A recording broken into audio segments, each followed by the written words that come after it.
Don, it's late. I'm up. Hi. Late-ish, actually. We'll get into that. I've had nothing but technical difficulties today. You guys ever have a tech day where just, computers and machinery in general are just conspiring against you? Had one of those days. Even now, my neighbor's driving by with loud bass music. Like, I don't know if that plays on your audio or not, but it's just one of these days, man. The computers are out to get me. It's like maximum overdrive, except mainly with computers and technology. Anyways, enough of me and my gripes about the future. Um, I was going to, for those of you who are wondering why I'm dressed like this, for those of you in the podcast audience, I'm wearing a leather vest, and that's all, kind of like Stone Cold Steve Austin, and then a captain's hat. Um, but I was going to do a live Oscars watch along, that's that original idea. And I had nothing but problems trying to get that up. I'm supposed to be able to watch that on Hulu, and I have Hulu through Disney, yada, yada, yada. And then they made me download Hulu for Fire Stick, and it became a big thing. And it's just nothing but me sitting here pressing buttons and downloading crap to watch a thing I didn't really want to watch. But I was kind of half interested, and I thought, you know what, I can turn this into content. It's all a big scheme in the end. Hey, people are dropping by.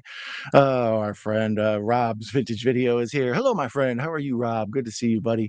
Rob and our good friend Captain Adam have been doing their show again on Friday nights. The show that Into House, the void that was there when I left Into House because I have all the craziness I've had going on.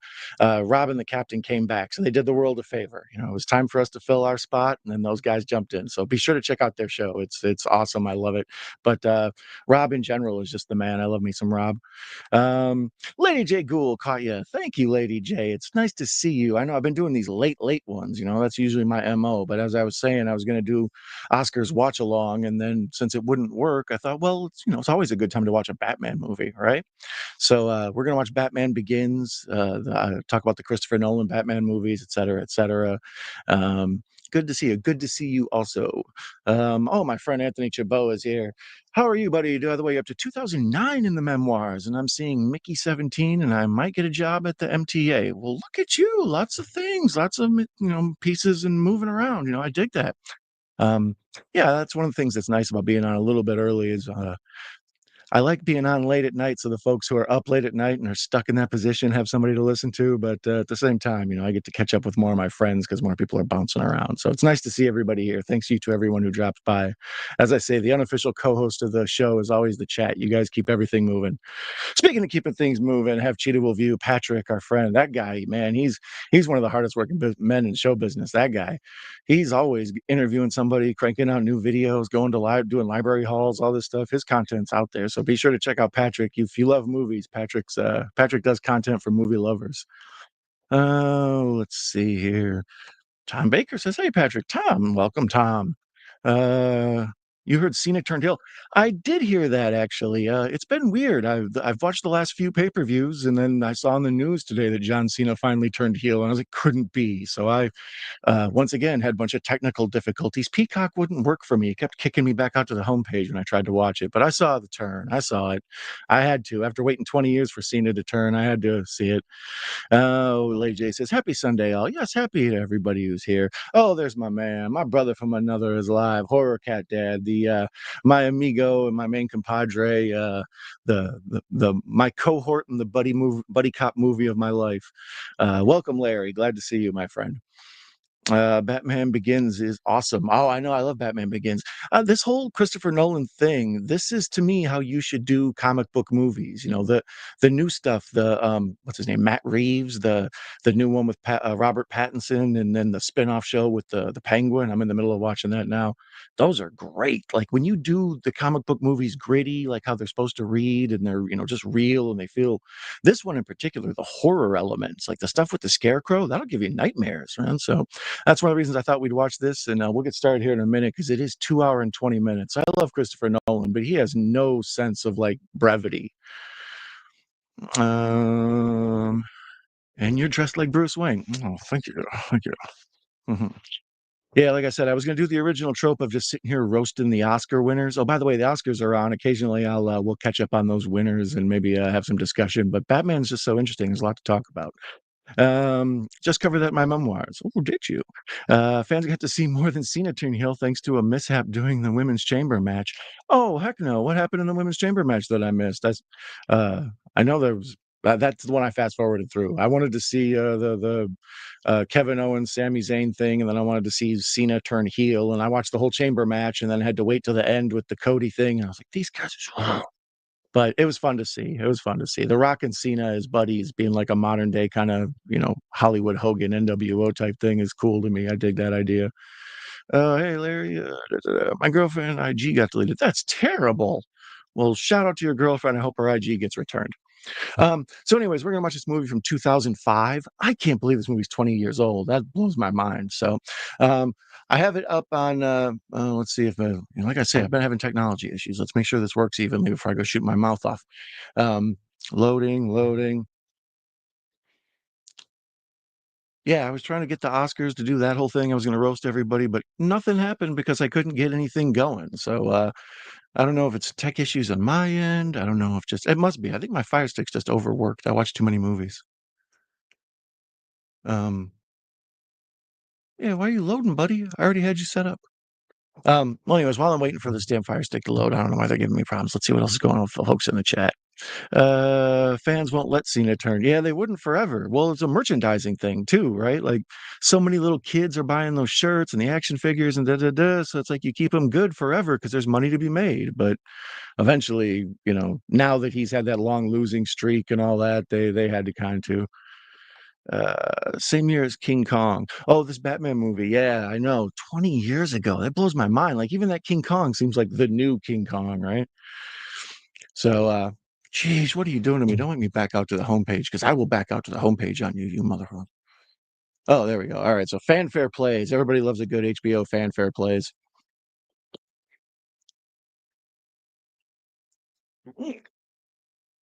Froze again, you bastard. There we go.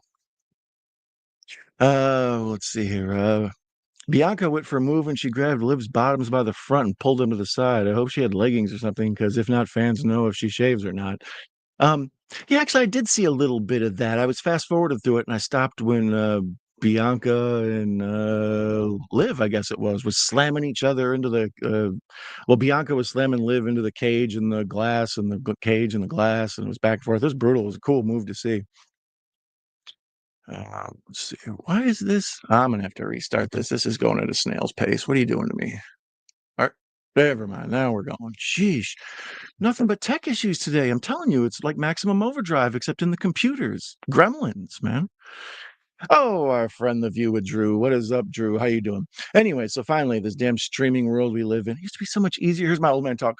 Kids, come on, Dad. We used to put a disc or a tape in, and you would just start and play. And sometimes you need to adjust tracking. But yeah, no, now it's like, oh, well, we've got like 4 devices going. My kids are watching something. My wife's watching something. The baby probably has Mickey Mouse on. I'm live streaming and watching. All right, so it starts off and it has this dope like flying bat scene, um, where they're like going up against the sunset or sunrise or whatever, and there's just so many of them. And then later on, we see what the scene is from. And it's been a minute since I've watched this one. The Dark Knight, obviously, you just watch over and over again because that movie's fantastic. But um, and then I'm a big fan of The Dark Knight Rises as well. That one kind of got beat up because The Dark Knight is so good that you couldn't possibly follow it. Like no matter what you do, it's like trying to follow The Empire Strikes Back, right? Like that's why oh goodness, I get them confused. What is it? Infinity War and Endgame? Or whatever.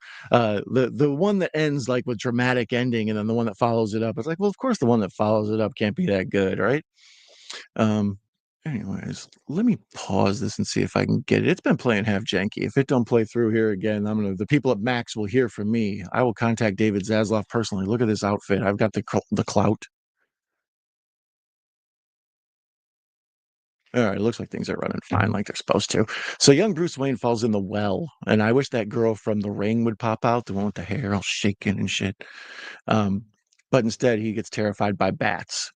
I like this psychological backstory stuff. Fun ideas. Um, Drew says he absolutely loves Batman Begins. Yeah, this whole Nolan verse, man, all 3 films. I just really appreciate them all. I think they're all good. Um, Infinity War is way better than Endgame. Yeah, see, Larry knows. It's because the one has so much drama and so much like, oh my God, to it. And then the other one couldn't possibly compete with that. Resolving that story is just too hard. That's why I say Return of the Jedi took a lot of the flack at the time too. And it's like, well, how does anyone follow The Empire Strikes Back?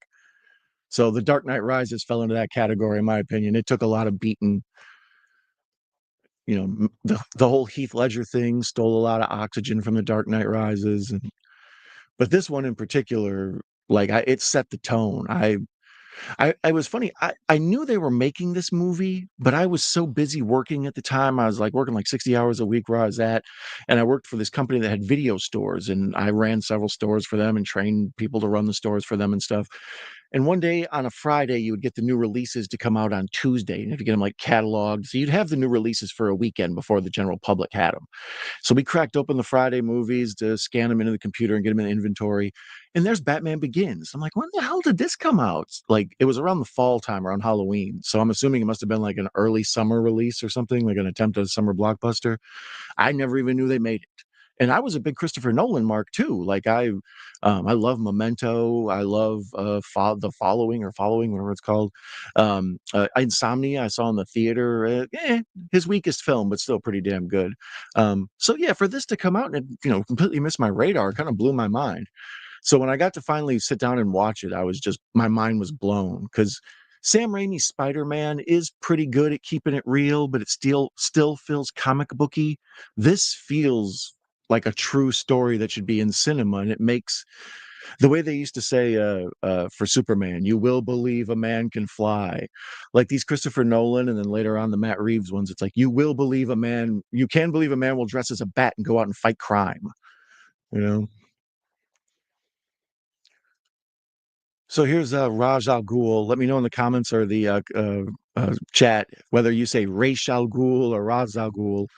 Well, actually, this is Liam Neeson yet to be revealed as Ra's al Ghul. It's one of the twists of this movie. It's got a fun lot of different little plots going on in it, and that's one of the fun ones. I dig the whole thing with him and Ken Watanabe, or however you say his name. Uh, and of course, Rises is an awesome film. Larry gets it. Um, So we see that Bruce Wayne has gone. He wakes up from his dream where he's dreaming about the bats that I was talking about earlier, where he falls in the well from the ring, and he wakes up from his dream and he's in like this kind of, I don't know, prisony thing or whatever. And it's very similar to how it wraps around at the end of Rises, where he ends up in like a prisony thing. And while he's here, Liam Neeson comes to him, and Liam Neeson's one of those character actors or lead actors, really, where when he turns up in anything, you're just like, "Ooh, Liam Neeson's here." So he's a plus right there. When you start adding the pluses of what's good about this movie, this definitely Liam Neeson's a plus. Um, so when he shows up in this, it's like, oh, he's gonna have lots of dialogue, and this is gonna be good. Same with Morgan Freeman when he shows up. You're like, oh, just one hit after another with these people. Katie Holmes, not so much. We'll talk about her when we get to her. Yeah, Liam Neeson with the steely eyes and everything. Um, like I said, there's sort of a weird reveal there. Spoilers alert for those of you who've never seen Batman Begins from 20 years ago. Um, there's this whole thing where we don't really know who Liam Neeson is. He talks about the League of Shadows and all this stuff. And then later on, we meet Ken Watanabe or Watanabe, however you say his name. He got popular because this came out shortly after Last Samurai with Tom Cruise. And he was in that and got a bunch of like acclaim. And people were like, that dude's awesome. And I think he was up for Oscars and everything. So he turns up in this, and there's an assumption as soon as you see him, like, oh, well, he's probably Ra's al Ghul. Um, so it's supposed to be like hidden, and then you assume that's what's going on until the very end, even though it's kind of obvious because Liam's got that crazy goatee that looks just like him, and he even kind of carries himself like him. So here's him getting thrown out of prison or whatever, and he's walking through the barren wasteland of Siberia or wherever the hell. And this is all just helicopter shots. This is Christopher Nolan stuff. He loves these big, huge landscapes, IMAX, what have you. If it can be blown up and shown in 64 millimeter or whatever, 70 millimeter. And here's the stuff with the blue flower, which ends up being like a hallucinogenic. I think that's the whole plot with the Scarecrow. Like I said, it's been a minute since I've watched this one. That's part of the reason I wanted to check it out. Um, The Dark Knight, I've seen, I don't know, when I go ahead and watch that one, it's pretty much just gonna be me mumbling the dialogue back to the TV the whole time. That first 10 minutes alone with the Joker and the bank robbery, that's just some of the best cinema there is. It's some of my favorite crime drama stuff. It's great. Let's see here. Drew wants to know what are my top favorite, three favorite superhero movies. There's so many. I love. Obviously, I'm a big Batman fan, but actually, I'm gonna keep that up. I love Dark Knight Rises. I love Superman 2 for some reason. The whole when I was a kid, it blew my mind. Like, wait a minute, who could compete with Superman? Three other Supermen? Ooh. So from a time as a young age, like as a kid, I loved Superman 2. I know people think it's not that great, and there's like five cuts now or whatever of it, but I always dig Superman 2. The Christopher Reeves job. Um, and then there's so many for 3, like I said, Infinity War is really great. I like Dredd with Carl Urban, that's a really great one, of course, Batman with Jack Nicholson and all that. There's so much good superhero content. I thought that first Avengers movie was kind of an amazing triumph. Like, the idea that you could have that many leads, you follow around usually one character for a movie, maybe 2, but to have, like, how many, whatever, 5 or 7 or whatever bouncing around, we're following all these different plots, and it ties together and works at the end, and everybody still gets their moment to shine. I thought that was, like, a masterful movie in general. Like, it seemed like a hard task to accomplish. Oh my goodness. Jamie Hart says, "Yeah." Welcome, Jamie. Nice to see you. I love my friend Jamie. That's one of the reasons like I say, sometimes these earlier shows, I prefer to be, the midnight hour, but, sorry, trademark. I'll say after dark. Um, I prefer to be in that time slot because I keep it real with being a night owl. But the earlier shows, I get to see Jamie Hart. My friends like Sarah. People just pop in who aren't awake that time of night. People can't keep up with my antics. But anyways, my rambling. Jamie, thank you. Welcome for coming. Um, so here's where we meet Ken, and he's got the same little Hulk Hogan goatee dealie. So you're like, oh, maybe this is Ra's al Ghul. And they do this cool thing where they make Batman like a ninja, and he's trained by ninjas and stuff. That's the other movies don't really touch on that. They just kind of jump from him being traumatized as a child to, now he's Batman. This is the first stuff we see where it's like, oh, okay, I see how life has beat him up a little bit, and he's learned to fight, and he's learned apparently a lot of different fighting styles and all that.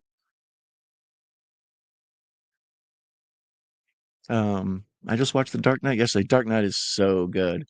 Hi, Jamie. Hope you're doing well. Yeah, I know. Jamie was going through a lot of health issues there, so we love to know that. Just see Jamie around.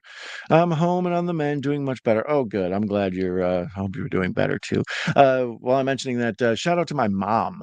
For those of you nice enough to pay attention to this, she fell this yesterday, and I think she broke her arm apparently, and She's had a whole bunch of spinal surgery stuff, and it hurt her back, and she's gonna have that tested. So shout out to Don's mom. I love you. I hope you feel better soon.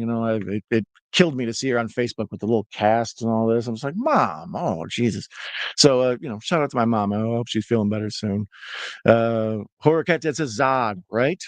Son of Jor-El, kneel before Zod. Yeah, Terrence Stamp is dope. The Donner cut of Superman 2 was better. Yeah, there's, like I said, what is there? 3. I think there's the TV cut, which has the whole stuff with the French, thing where they blow up the Eiffel Tower, and then some cuts don't have that. And then the Donner cut has like a extended version. Yeah, I don't know. When I was a kid, just like I say, the 3 Supermen versus Superman was just an awesome idea for a sequel to me. It's like, oh, now you've got my attention. Lady J. Ghoul, so it has the hearts as well. Yeah. Don, did you know I had a stroke over? Oh my goodness, I didn't know that. That's even a worse development than I thought. Holy shit. I'm so glad you're home and okay. Um, damn. Yeah, well, you've kind of knocked me for a loop there, but I'm glad that you're home and you're okay and you're obviously overcoming it. So I mean, I know you're badass, but geesh, I didn't know you were that badass. So just take it easy, my friend. We all love you. Please get well soon. Blessings to you around them. Thank you, Jamie. Holy cow, hope Mama Owl is okay. Yeah, we all love Mama Owl. She's a good lady. So, when I got the news yesterday, I was at my mother-in-law's house and we were eating over there. And I get a text from, my mom, who's now 1,500 miles away, fell. And it's like, oh, it was one of the first times I really had those emotions. So it threw me off. Anyways, I was watching Batman. So now we're back in Gotham and we see, oh, God damn it, the Waynes. Oh, the Waynes, the Waynes, the Waynes. I'm so sick of the Waynes being murdered. So we right away, there's Martha Wayne with the pearl necklace. Pardon the, make your own jokes at home. We see young Bruce, the one we see from the beginning. He's got his hair all slicked back. Clearly, they got him going out for a highfalutin event. He's not on a play date. But we see this is one of the things I don't like about this movie. There's very few things I don't like about this one, but I don't like the Gotham monorail stuff because it's so derivative of what like Sam Raimi did with the Spider-Man stuff and the train and all that. Like I feel. I don't know. Train fights are a movie, trope or a staple, right? Like they're, they turn up everywhere. But it just seemed too. I don't know. Find something else. Have a fight on a zeppelin or some shit. So they're at the opera, or yeah, the opera, and of course after this they're gonna have to leave and go out. Oh, that's right. There's the whole thing with the bats, and that's what scares them off. So they leave because he turns into a wuss. Um, and then of course Joe Chill or whatever comes and takes him out. In some versions it's Jack Napier and all that. But I've seen the damn Waynes die so many times, man. Between the comic books, the movies, the various graphic novels, like the best of Batman graphic novels and all that. Oh my goodness, those pearls dropping on that ground. Enough's enough. The death of the Waynes haunts me in my dreams. Jamie says her husband acted fast and saved her life. Jesus. That is awesome, Jamie. Yeah, I was unaware of that. I've been for folks who've been following the show, obviously friends of the show. I've been real sketchy lately with my ability to put out content because I'm a new father. I got a 4-month-old, and then I have a 6-year-old and 8-year-old. So getting them up for school and getting everything taken care of and doing day-to-day stuff and doing job and stuff, finding this time to do the YouTube thing, which is like my passion and one of the things that keeps me happy and kind of grounded. I miss a lot of stuff, but the main thing I miss is like the community. So a lot of things I find out like a week or two later. So that's why it's like, oh, finding out now kind of hurts me. Like, oh, damn, Jamie, I'm sorry. That's terrible. I'm so glad you're feeling better though. Um, so there we go. There's them getting robbed in the alley, and the pearl necklace, and usually the popcorn. Oh, geez. Um, I'm currently in the middle of watching the Penguin series. We're wrapping it up. I got like 2 episodes left from HBO. And just anytime the Batman universe is told with this dark realism, the Frank Miller stuff, it feels like it's I don't know, it's such a great property. There's so much to mine there for emotions and the whole stuff about being traumatized in your youth and it carrying it over into your adult life and the whole stuff with his family and how him being an orphan and being raised basically by his butler and all this. It's just there's so much there that like you can hear. We see Gary Oldman finally for the first time, and these movies really develop Commissioner Gordon. Pat Hingle in the old ones, he's good. Like it's nice to see Pat Hingle. He's just kind of cool. I love him in Maximum Overdrive, the aforementioned Maximum Overdrive. But Gary Oldman feels like Commissioner Gordon, right? He's got the mustache, he's got the strong jaw. He seems like he's a good cop. He's got that vibe about him. So, yeah, seeing him in this right away, it's like, oh, once again, the same way when I mentioned with Morgan Freeman turns up later and when Liam Neeson turns up, it's like some actors, when they show up in this, you're like, oh, we're in good hands again.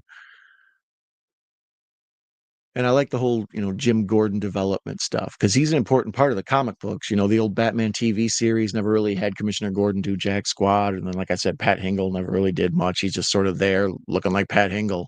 Good mustache, bro. So here we see the Wayne's funeral, all these black umbrellas. Christopher Nolan is just so masterful. Oh, and once again, speak of all, I was like, oh, people who show up and steal the movie for a few minutes. Here's Rutger Hauer.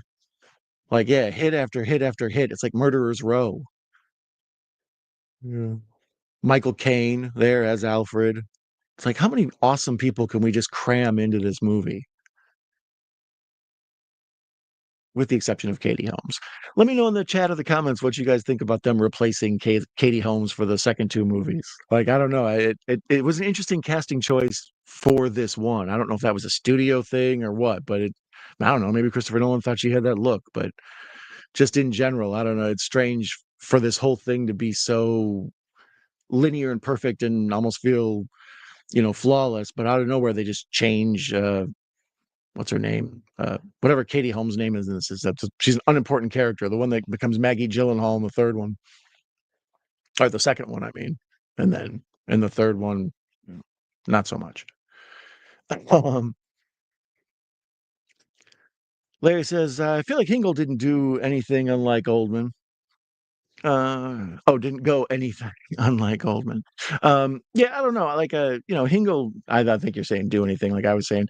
Yeah, like Oldman, that whole Gotham show is based on the idea that Jim Gordon, as a cop, has his own kind of thing. I believe Gordon's had a couple of different, like, comic book adventures. Those kind of spin-offs don't interest me, but um, Gordon is an important character as a cop. Like, he's one of the last good cops in a city full of corrupt bad ones, and that's one of the few people Batman trusts. And they almost have like a secret pact of where he covers Batman's butt for him and everything. But they never touch on that in the other movies. Gordon's just sort of a guy wobbling around doing whatever. So this, yeah, really sets it off. And then later on, in Gotham and um, in the new one, it's what Jeffrey Wright, is that his name? I always get my man's name. I always get him and Jeffrey Rush confused. It's the new Paxton Pullman in my life. Um, Larry's glad Katie Holmes got replaced. Yeah, she feels out of place in this movie. She's a little too cutesy and bubblegummy for this like gritty ass movie. Tom Cruise's wife opened doors. Yeah, that is true. I completely forgot about that. Around this time is when Tom Cruise was jumping on couches because he was in love with Katie Holmes. You could tell it was an obvious like rebound thing after him and Nicole Kidman were like this power couple for years, and they broke up, and then suddenly he's now with this. He dates around for a bunch of starlets. Then he hooks up with Katie Holmes, and it becomes like this media sensation. It was ridiculous. It's like, why do I care who Tom Cruise dates and whether or not it's sincere? Here we see Liam Neeson and Christian Bale fighting on the ice. They're like doing this awesome sword fight, and Liam Neeson has these Batman, gauntlets on, with the spikes, and he's using them to defend against the sword. So it sort of shows later on when Batman has them, like why you would have that as an outfit. Like it's not just a thing to make him look more batty. It's actually like it serves a purpose in his fights. And that's cool. Just little, tidbits of information, geek stuff to throw in there. It's hard not to love. Um, yeah, the fight on ice and all this, like I say, the ninja stuff backstory, because that's one of the Batman has so many cool things about him. Like he's basically the world's greatest detective, but he's also a bit of a ninja or, an assassin who never really kills anybody. He's out for good. He's lurking around in the dark, hiding in the shadows, going on these crazy missions, bouncing around on rooftops and stuff. He's very ninja-like. So to have all this explained, like, oh yeah, that's why he kind of has that vibe.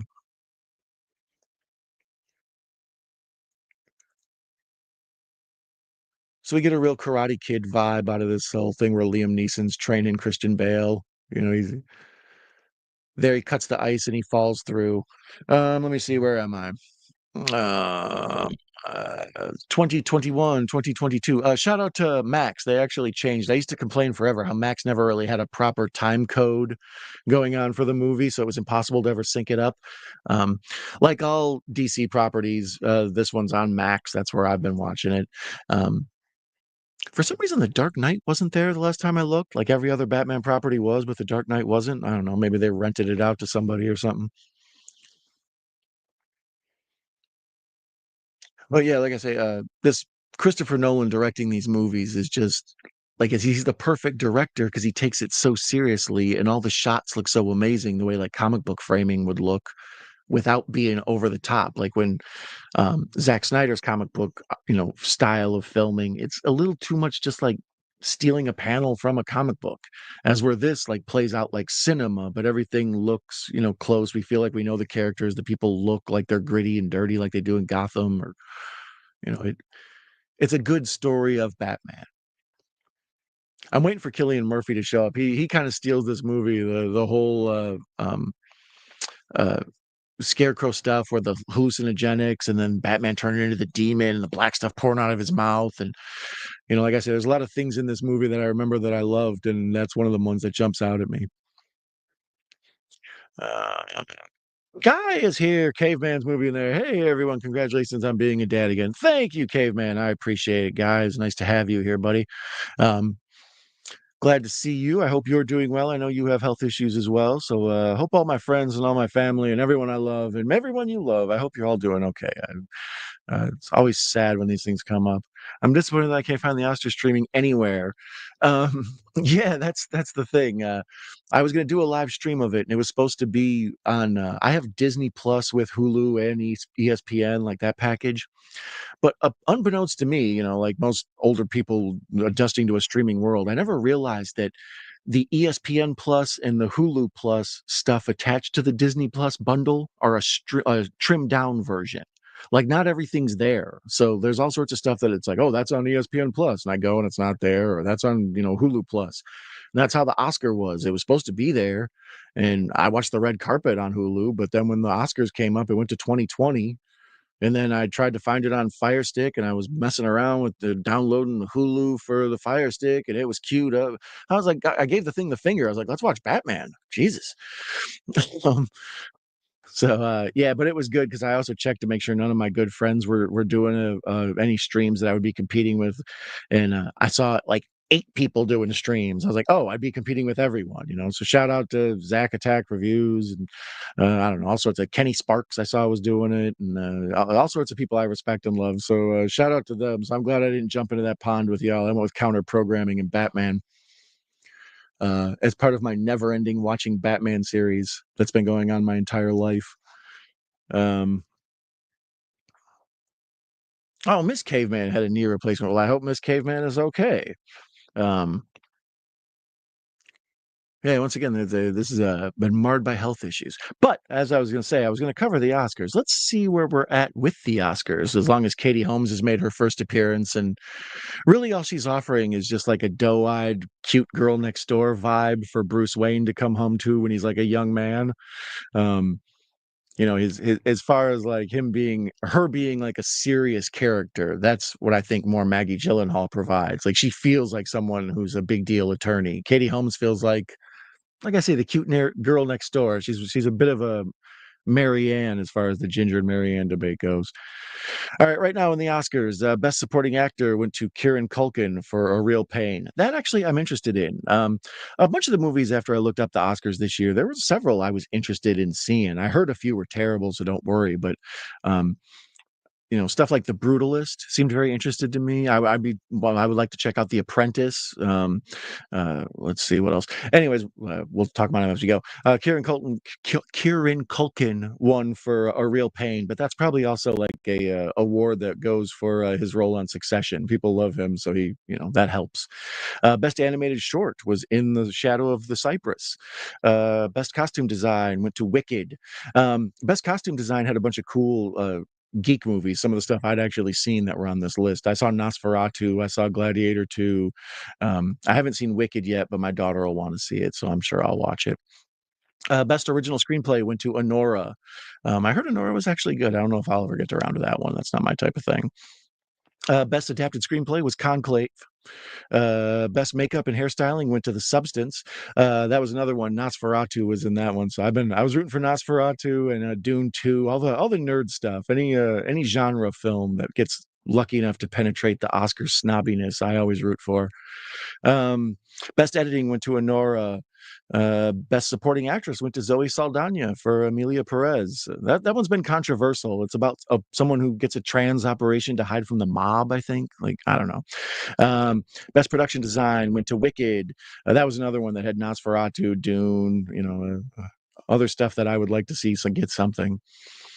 I watched Nosferatu recently. Let me know what you guys thought of it in the comments or the chat. I enjoyed it. It was a bit of a letdown, but it was also very entertaining. I thought I enjoyed Francis Ford Coppola's Dracula more. It was a very similar type film, the both of them, and I thought I enjoyed Coppola better. But I like Eggers, so I could see me watching that Nosferatu again. Best documentary short was The Only Girl in the Orchestra. Best documentary feature was No Other Land. Best sound, Dune Part 2. Yay! Let's hear it for the nerds. Best visual effects, Dune Part 2. That was another one that had Kingdom of the Planet of the Apes, Alien Romulus, Wicked. Bunch of stuff to root for in that category. Best live action short, I'm Not a Robot. Best cinematography, no. Uh, nope.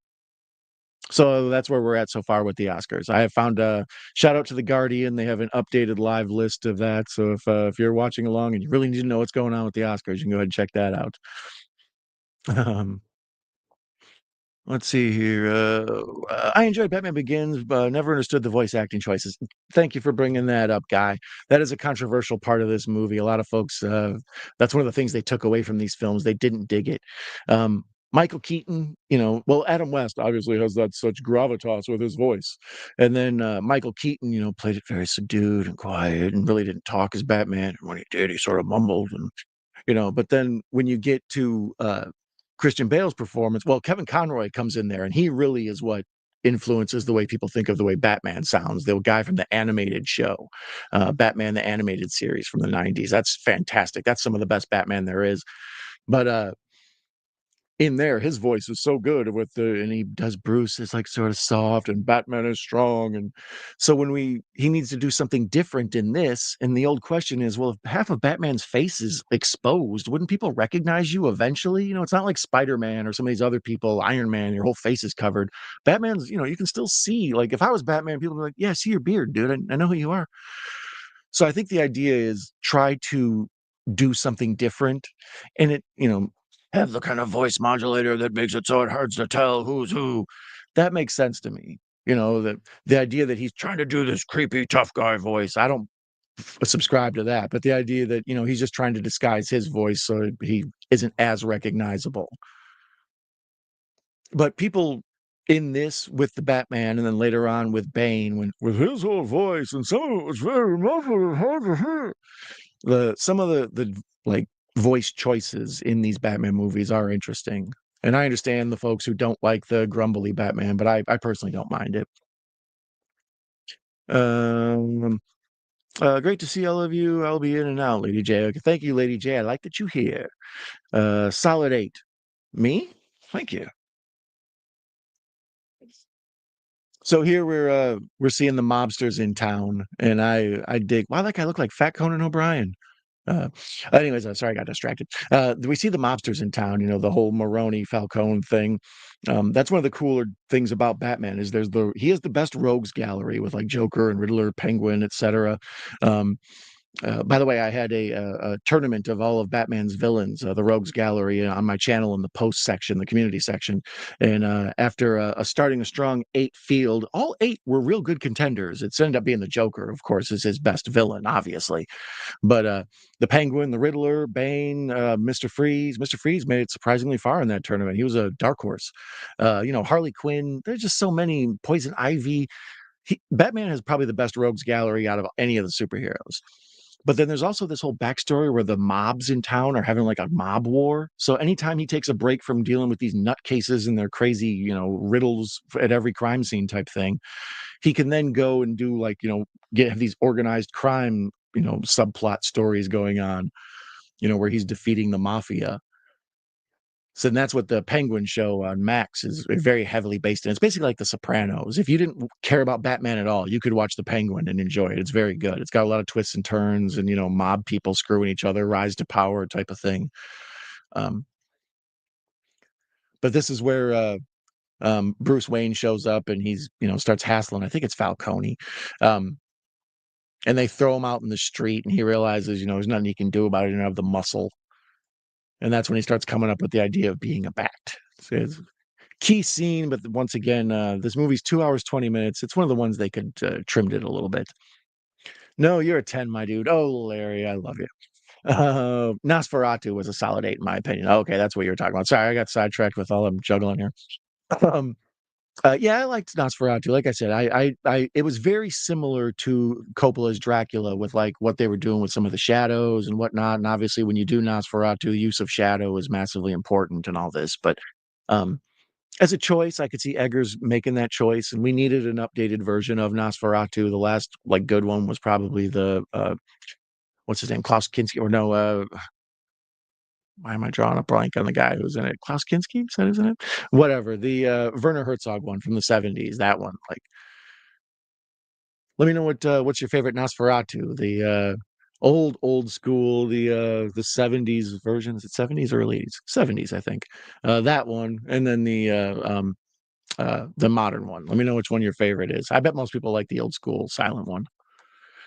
I agree. Kevin Conroy is one of the best to ever do Batman. Plus, he focused on playing two different characters, which helps with his anonymity. Yeah, that's what I mean. The way Conroy handled it with, Batman had one voice, but then Bruce Wayne had kind of a softer, more like I wouldn't hit anybody voice. Like he was more of a playboy. He felt like not as tough.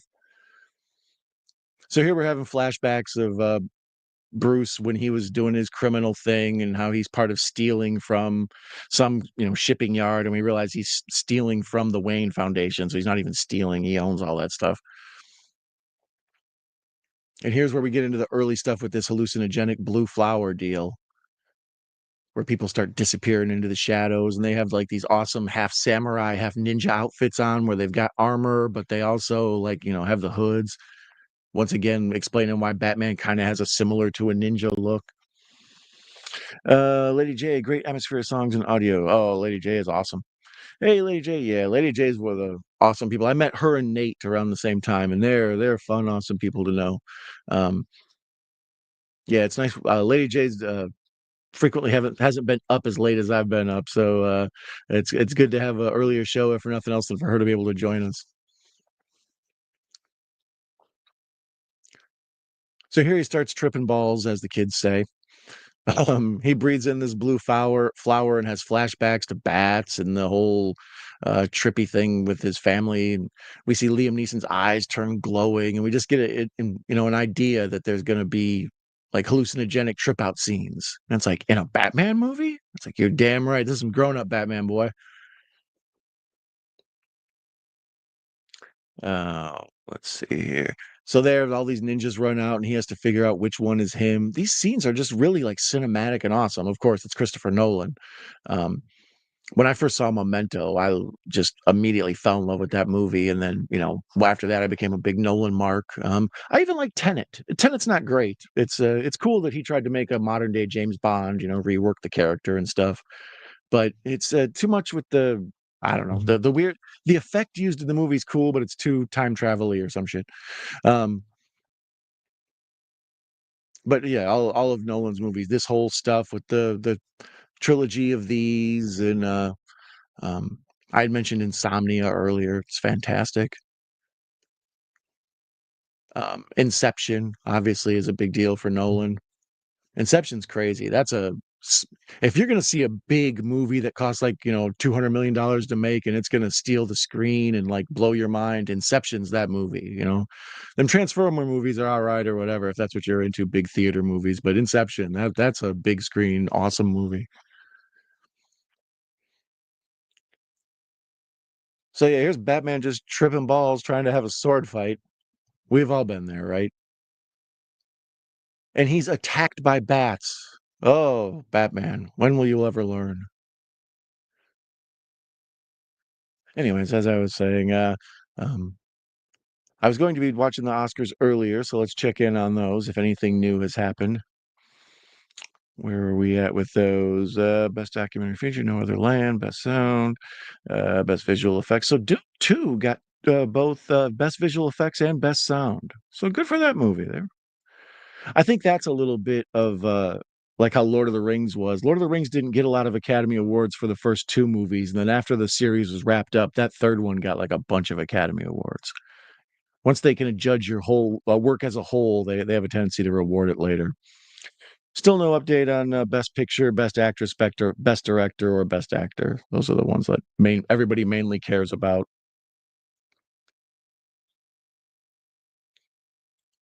So here's where we see, yeah, the whole they're trying to run the bait and switch with the fake Ra's al Ghul. Once again, let me know. Do you say Ra's al Ghul or Ra's al Ghul? I always feel pretentious when I say it, Ra's al Ghul, and there's the weird accent in between the al Ghul. So it's al. I never know when to stop.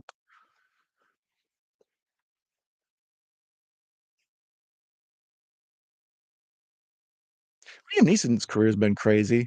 He's been all over the place. He's been like lead actor, background actor, relegated to these crazy like red box type movies. he's a guy you never would have thought would have been just a household name, and he is. Like everybody knows who Liam Neeson is. Those Taken movies probably helped him the most, I would guess.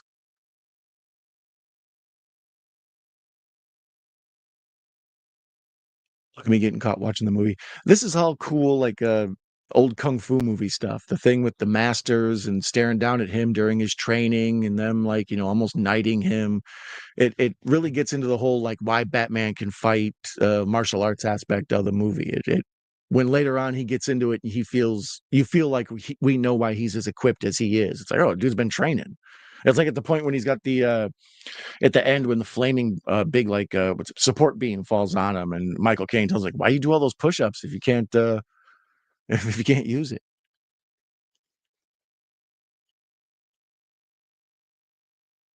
So here's where they basically explain to him, we need you to go to Gotham and wreak havoc on everything, and just um take over the town and cause chaos, because it's time for their like reckoning for their whole Sodom and Gomorrah ways or whatever.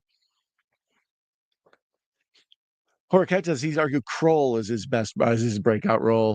Yeah, Kroll is pretty awesome. He's fine in that. He does well. I mean, obviously when he was Qui-Gon Jinn, by that point he was, you know, everybody he was a respected actor, and you could put his name on something and people would be like, "Oh, I'll watch that." But then by the time he got to like Taken, and then just, I am a man with a special set of skills, all that stuff, that became like a household catchphrase.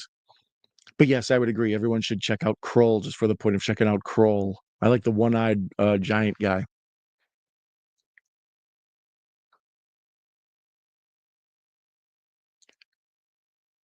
Yeah, this whole League of Shadows thing is a good backstory. I mean, there's the whole that's another thing that goes on in Batman stuff. The whole like Owl Society stuff and the League of Shadows and everything. Like they have these like secret societies that he can also battle up against when he's not dealing with Captain Boomerang or something. So there they want him to execute a guy, and he won't because he's good by nature. So then he ends up fighting every ninja in the place, as one does. And he starts a fire in the middle of it. So he's in a burning down building that's just falling apart, and then the ninjas scurry away like scared schoolgirls. It's like, what kind of ninjas are you guys? Do some ninja stuff. Move your sword real fast and put the fire out with the wind. So here, Ken Watanabe and Christian Bale have this like epic sword fight on top of this platform, bridge on the loft of a building. So I don't know, all super cinematic kung fu stuff, which adds to the awesomeness of the movie. Like I say, when it's fighting stuff, it's good fighting stuff. But then later on, when it's supposed to be horrific, it is scary. All that stuff with the Scarecrow is pretty damn trippy and frightening. And then the stuff with like Morgan Freeman, just the seriousness of it all, and you know business and finance. It's fascinating. Oh, let's see here. High Spirits was early. High Spirits is fun. High Spirits is a fun one. Changed my mind. All right, fine. You guys wanna play this game? We can play this game. Let's see. Liam Neeson films.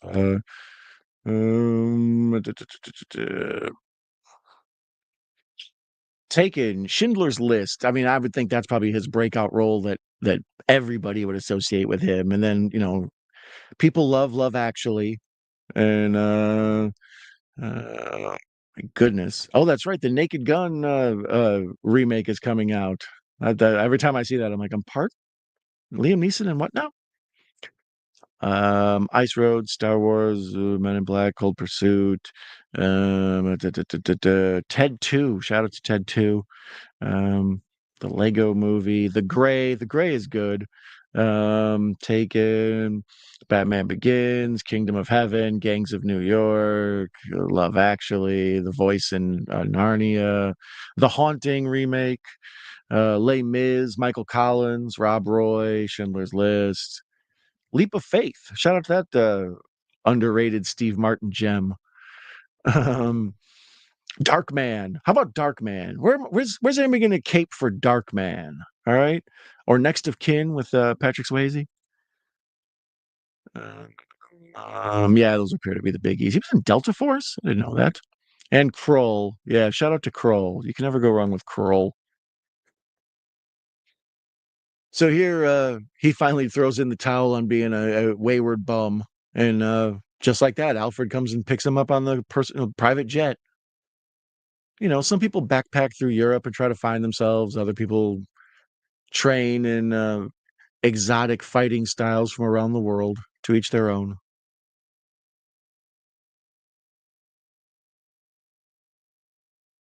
Once again, they're giving Michael Keaton, Michael Caine, sheesh.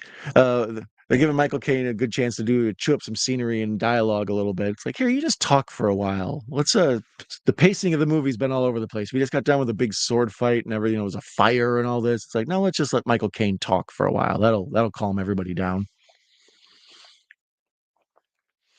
High spirits to phone and change my mind. He was hilarious in A Million Ways to Die in the West. I never saw that one. Damn it. I'm missing out. The idea that there was 3 Taken movies still never sits right with me. After a certain point, I mean, if they just keep taking from you know what I mean? How badass are you? Why does this keep happening? You seem incompetent. Uh, I did, like I said, I've been doing all these polls for Batman and on my community page, and I surveyed who was everybody's favorite Alfred for live action. What's his name, Michael Go or Michael Goff or however you say. I think it's Michael Goff, um, from the Michael Keaton Batman's, or and the Val Kilmer and the George Clooney, uh, or him, or the old school one from the Batman Adam West TV show. Jeremy Irons, I threw in sort of out of respect for Jeremy Irons, but he didn't really get enough chance to do Alfred stuff for us to have any connection with him as Alfred. And overwhelmingly, everybody said Michael Caine was their favorite Alfred, which is weird because I have trouble seeing beyond the fact it's Michael Caine. Like same with Morgan Freeman later. He doesn't feel like Lucius Fox or whatever. He feels like Morgan Freeman in just a role that Morgan Freeman would be in.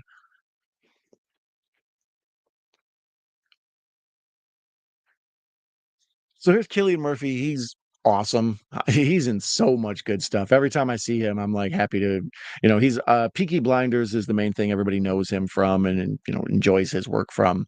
Uh, but there's a movie called Red Eye that's really good with Cillian Murphy. Let me see. Am I saying that right? I always feel like I should say Cillian Murphy, but I believe it is Cillian Murphy. That's one of those where some people, until you hear them say their own name, you always wonder if you're ever saying it right. 28 Days Later, he was awesome in that. I'm gonna overuse the word awesome. It's gonna turn into the old Chris Farley Saturday Night Live skit. Remember when Liam Neeson was in Oppenheimer? That was awesome. I'm sorry, Cillian Murphy was in Oppenheimer. That was awesome. Oh, that's right. He was at the end of A Quiet Place Part Two, Inception, Red Eye. Red Eye's very good, but Peaky Blinders. If you like Cillian Murphy, check out Peaky Blinders. Dunkirk, uh, Dark Knight Rises, Sunshine's a pretty darn good movie. Transcendence. I didn't even remember him being in that. Oh yeah, I do vaguely remember him being in that. Obviously not that important. Um, yeah, those are the best. Let me know what your favorite Cillian Murphy movie is or thing. It's probably Peaky Blinders, right? It's got to be Peaky Blinders for everybody. So here, Batman rappels down the well that he fell into as a child, was attacked by bats. Tying up back to the beginning. And this is where he stumbles onto the Bat Cave, as it were. And the way they do this is really cool, where it's like got this giant hole, like cave, but instead of being almost a mouse hole where it's like a perfect arch, it's got these like ugly, jagged rocks. And the way they light it, it looks like these sharp teeth that he's got to crawl into, like he's crawling into the belly of the beast. Nolan's a master director.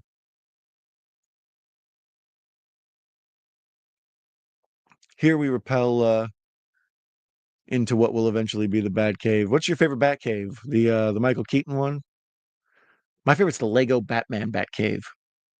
They have like the bat wing over the waterfall, so then the waterfall does like an arch and there's a little doorway. As far as I don't know, the Arkham City bat caves are pretty amazing.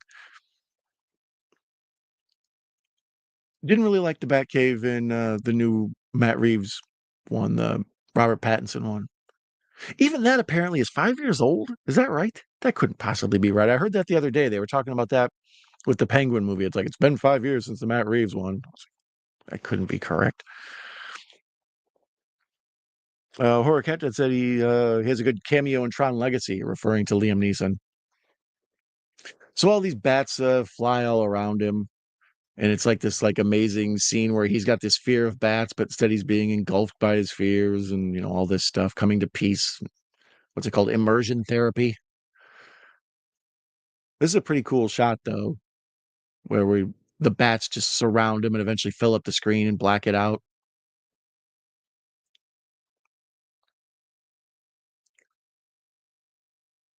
Yeah, Cillian Murphy's really good in this because he plays both characters so well. He when he's the like calm doctor psychiatrist guy, he's very like creepy and weird. He's almost like a plasticky version of Tom Cruise or something. But then later on when he puts on the mask and there's all this like worms and everything, it's like holy shit.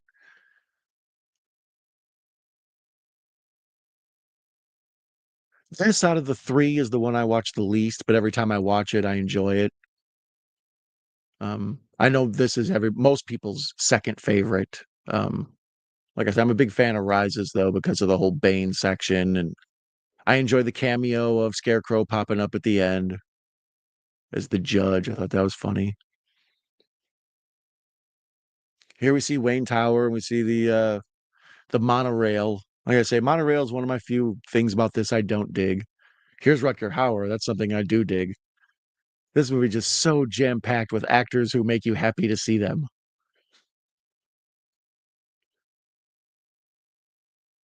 I don't know. Christian Bale, he's somehow maybe my favorite Batman, but somehow not my favorite Bruce Wayne.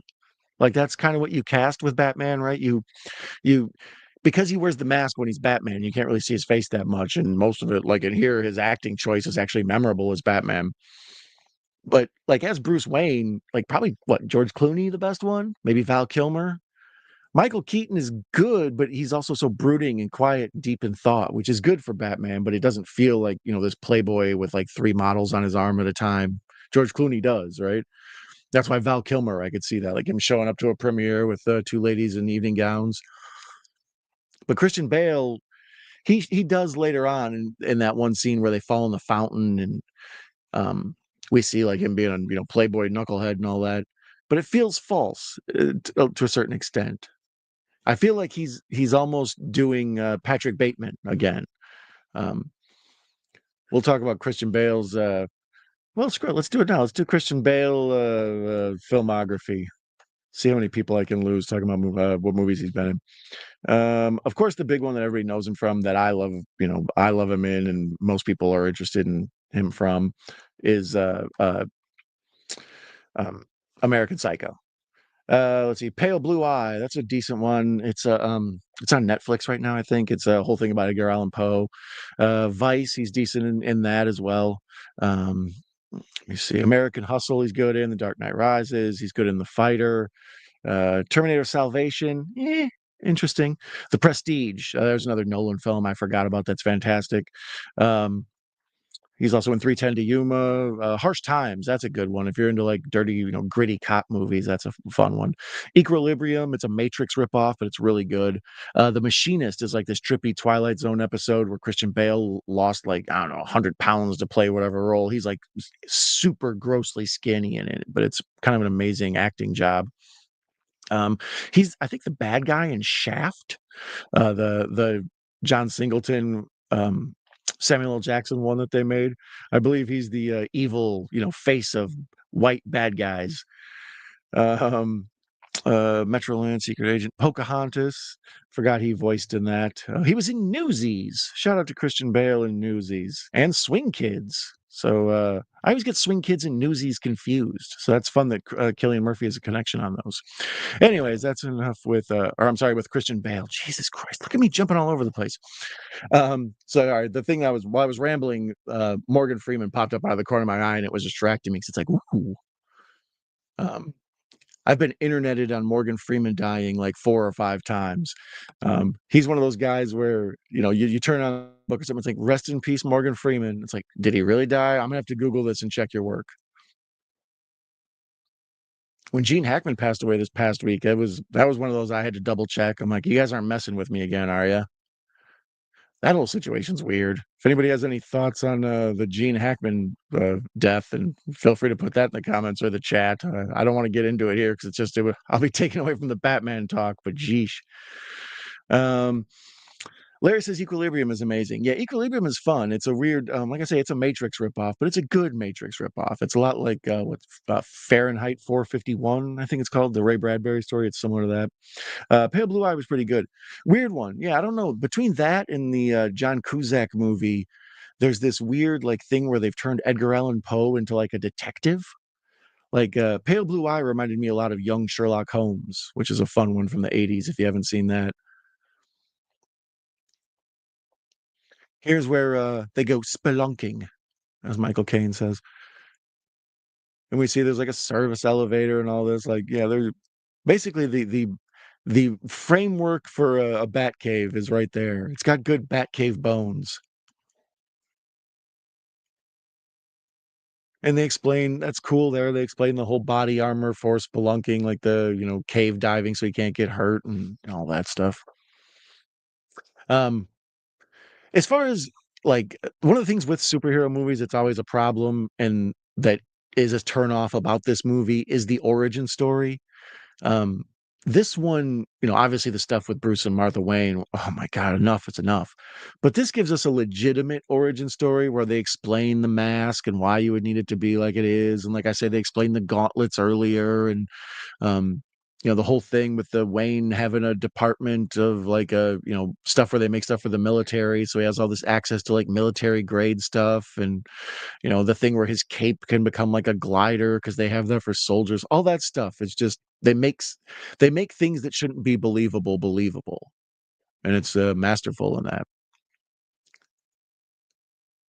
Christopher Nolan loves some helicopter shots. Like I say, he thinks in IMAX, so everything he does is just like these big, huge. Like, can we shoot it with a helicopter? So now we're back to Jim Gordon. Gary Oldman is awesome. Uh, What's your favorite Gary Oldman movie? As long as we're in the middle of the film and we're scaring everybody off by going through filmographies. What's your favorite Gary Oldman role? He's had a bunch of winners. Um, the aforementioned Francis Ford Coppola's Dracula, right? Um, let's see here. What's my favorite Gary Oldman? We'll start at the back. Lost in Space for the film version. Murder in the First. Um, the Window. Romeo is Bleeding. Bunch of stuff. The Firm. He was in The Firm. Oh, no, that's a made-for-TV version. Interesting. JFK, Kung Fu Panda, Dawn of the Planet of the Apes, Dark Knight Rises, Book of Eli, Force One, Oppenheimer, uh, Hannibal. Yeah, he plays that whole in the what's his name? Something Verger, Mason Verger, I think. True Romance. That's probably my favorite Gary Oldman role, right? Drexel. It's not White Boy Day, is it? No, man, it ain't White Boy Day. But he's pretty amazing as Dracula in the Francis Ford Coppola one. You can't go wrong with that.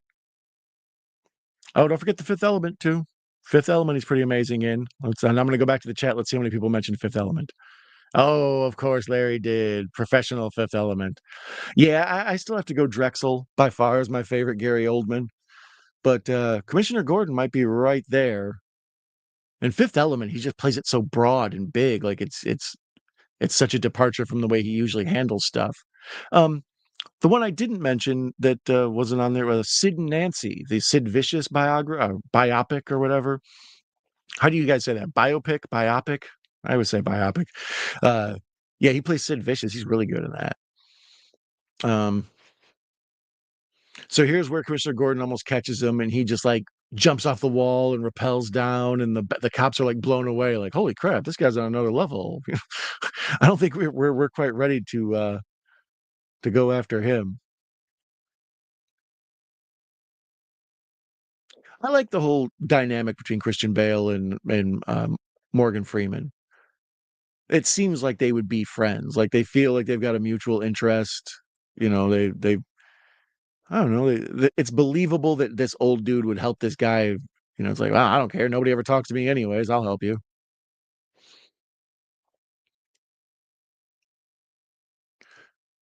Fine, let's go the whole route. What's your favorite Morgan Freeman movie? I can't do that to you guys. That's too much to ask of anyone. I would probably Seven is my favorite Morgan Freeman. I don't know. That's a tough call. Shawshank Redemption, right? Kiss the Girls. Mm, what else do I love from Morgan Freeman? Oh my goodness. Uh, oh, he was in Attica. That's a good movie. Let's see. That was then. This is now. Glory is probably the first time I thought of him. Driving Miss Daisy was a big deal for him. Um, a lot of people hate that movie. A lot of people love that movie. Lean on Me. I forgot about that. Where he plays Joe Clark, the principal that locked the fire doors so the kids couldn't sell drugs in school, and he carried a baseball bat around. Robin Hood, Bonfire of the Vanities, Amistad, Kiss the Girls, Chain Reaction, Seven, Outbreak, Shawshank, Unforgiven. Damn, Morgan Freeman just had a lineup of like probably 5 years there where he couldn't miss. Deep Impact, where he played the president, and that felt like super. That was one of the first times they introduced like a black president in film, and it felt like it wasn't a joke. Like, no, no, that's a real president. Normally, it's like Chris Rock is president, and he's acting the fool and shit. Hard Rain with Christian Slater. Uh, Rob's Vintage Video was trying to figure out what's the better Slater movie, Hard Rain or whatever the other hard one he's in. Christian Slater's in a lot of hard weather movies. Um, Nurse Betty, Along Came a Spider, High Crimes, Some of Fears. Some of All Fears is a weird ass trippy movie. I don't know. Dreamcatcher, where my Dreamcatcher head's at. Unleashed with Jet Li. That's a really, if you haven't seen that, that's a very good movie. War of the Worlds with Tom Cruise. Wanted, he's in that. Olympus Has Fallen. Oblivion with Tom Cruise. That was a terrible one. Did I just say that? Yeah. Yeah, a lot of these newer ones aren't as good. But it's Morgan Freeman. The dude, I used to watch him on the Electric Company. That's where I learned to read. So here we go through what you would have to imagine would really have to happen, and that's one of the great parts about this movie is how many of the Batman masks did they have to get made before they actually had one that wouldn't crack by getting hit with a hammer? Like dude's obviously gonna have to get punched in the face a lot, and he wants it to like break people's hands. So how many do you have to get before you get just the right thing where it sits on your face but still hurts other people? It's a lot of ins and outs with becoming a night-winged vigilante. Uh, we need to do a remake of Driving Miss Daisy and call it Driving Mr. Rob. I would be in for that. We're all on our way. We're all on our way to Chubby's. You liked him in Oblivion? Rob popped up to say LOL. Um, anyways, I thank you for who are still sitting here hanging out watching with me. We're at the 1 hour mark and there's an hour and 20 minutes left in this one. Um, this is all stuff that's like nerdgasm stuff, but I feel like it could be trimmed or shortened. Like that's where Sam Raimi's really good with those like fast montage things where he just like incorporates a lot of storytelling in like 10 seconds. um, Guy Ritchie's real good at that. Nolan is more subdued. He's more Spielbergian. He likes to tell these like kind of slower drama played out. So we have to see where all the Batman stuff comes from and this whole montage. It's like, yeah, yeah, yeah, just get on with it. When are you gonna start punching Scarecrow in the face?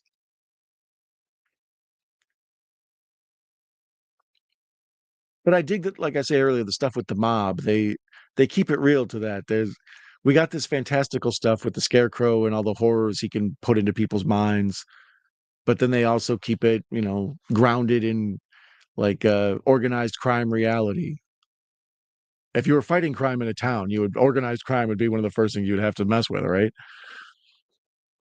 Rob says, "Yeah, I need a lift to the club." Shout out to Chubby's. Hey, Don, looking good. Parts unknown. Thank you. Welcome, welcome. Yeah, as I had mentioned for the folks at the start of the chat, I was going to do a Oscars live stream, and I just couldn't get the Oscars up and running on any of my devices, and it was very infuriating. And after a while, I was like, I don't like the Oscars enough to be this mad that I can't watch it. So I decided counter programming, Uno reverse card, bam.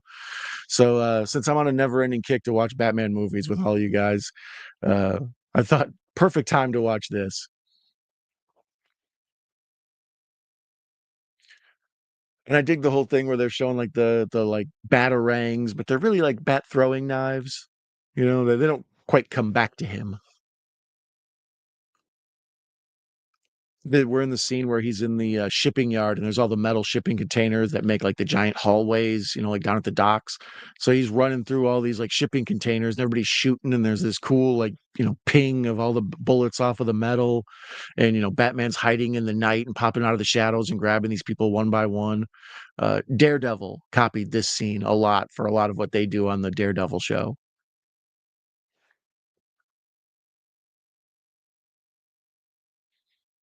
Don, it's Russ.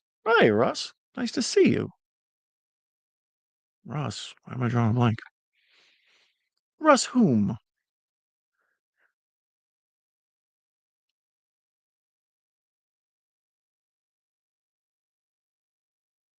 There's the classic, Batman Returns. My man backs up and he's, like, scared to death, and then as he turns around, there's, Batman hanging upside down with his, like, kinda like how Spider-Man was for, um, Kirsten Dunst and, hanging upside down for the kiss, but instead it's there as, like, this terror scene. Uh, hey, Russell, my man. I know, Russell, brother, it's good to see you. Why did you change your name, Russell? Like, that's what confused me for a second. I was trying to remember, like, oh yeah, is this what we were? Parts Unknown 81 MC? Yeah, Russell's a favorite of the community. When I'm up late at night watching movies and talking to myself, Russell's often here for me. He's got my back on these old ones. Russell's the king of finding movies on YouTube. Like if you're looking for something you can't find, he's got it. He knows where it's at on YouTube. So there's the part where Christian Bale gets his chance to say, "I'm Batman." Except he says, "I'm Batman." And he does kind of a weird overbite with his teeth when he talks. There's that Gotham monorail. Yeah, two derivative Spider-Man for me. I would have liked to seen something else. But I suppose in the second one, they attack, there's a whole thing with boats, and then the third one's a whole thing with jets. So maybe they're doing like trains and planes. And so here, Gotham's so bad, Katie Holmes is about to get attacked on the way home. On the way homes. But then Batman saves her, because of course he does. Don't worry, girl, I got you. I'm a big fan of the CW. I love disturbing behavior. This is just our friend Russell saying hello to everybody. And this is when we first get a lot of like Batman dialogue, and you realize that this voice is going to be a thing that we're going to have to listen to. Like I said, doesn't bother me that much, but still. And I like that when we get a look at him, he looks scary and creepy. Although he has the same issue that I have with all Batman. The cowl has to kind of come down around the eyes, right? So like it can't be right up on it because you'd be pinching your eyes and you'd be hurting it and stuff, and the guys actors would be cutting their eyebrows and stuff, eyelids. So they have to put on like eye makeup, like this thick black around the eyes, so when it covers it up like this, there's still black in here. Like, I think Batman would look creepy and scary without it. Like, that's one of the things they do in the, Robert Pattinson Batman was when he has the mask off and he has, like, this goth ass, like, Robert Smith from The Cure eye makeup, looking like The Undertaker after a WrestleMania match, looking like an emo on prom night. Um, I'm not giving up my bed. I finally got the nails broken in. Oh, zing a zing.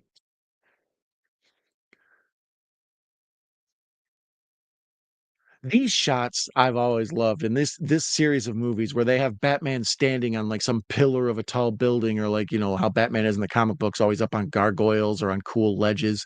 He finds, like, the most ornate, dope buildings to stand on, and he just does, like, these, I don't know, high wire act bits where he's just standing up there for no reason. It's like, "Dude, a strong wind seems like you're gonna plummet to your death." But cinematically, when they show the helicopter shots of the city and you see Batman just standing there with his cape blowing in the wind, it's amazing. It looks cool in the comic books drawn, so to see it actually in real life is sort of unbelievable.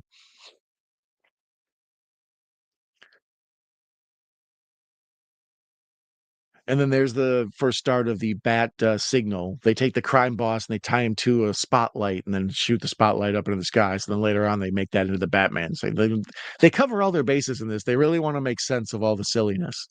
And I like that.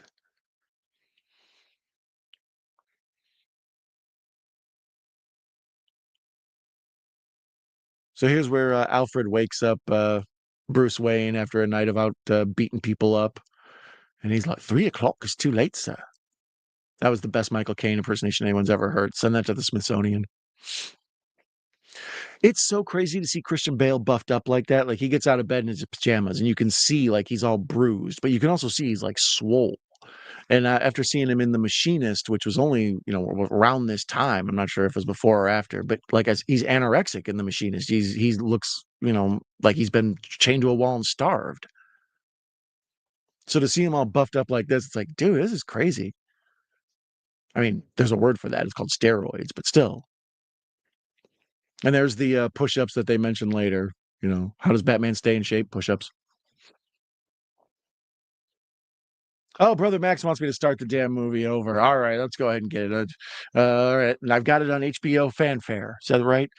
No, I'm at the 108 mark. So if you'd like to jump in with me, I'm watching it on Max. Max is the home for all DC stuff. And speaking of Max, brother Max is here. Welcome, brother Max. Group hugs in the shower. No, boy. And just as I say that, people are getting punched in the head. Um,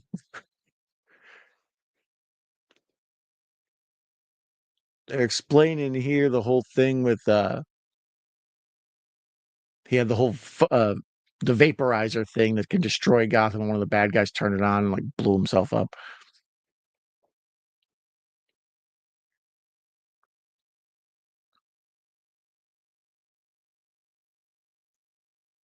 Yeah, I don't know these movies in general. There's almost like one subplot too many in all of them. Like the whole thing with the extradition of I think it's Japanese or Chinese, the Asian criminal from the Dark Knight, where he has to go there and like scoop him up with a hook and all that. It's not necessary. You could have trimmed 20 minutes out of the movie with that whole subplot. Here's where Bruce Wayne shows up at the hotel and plays in the fountain with his two models, and then when they try to throw him out, he's like, "I'll just buy the whole hotel."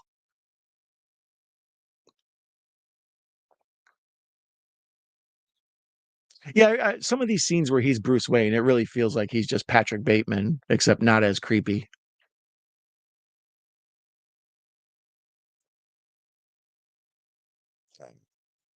The Japanese kamikaze program was a failure. Most of the pilots are bad. The good ones couldn't get past practice.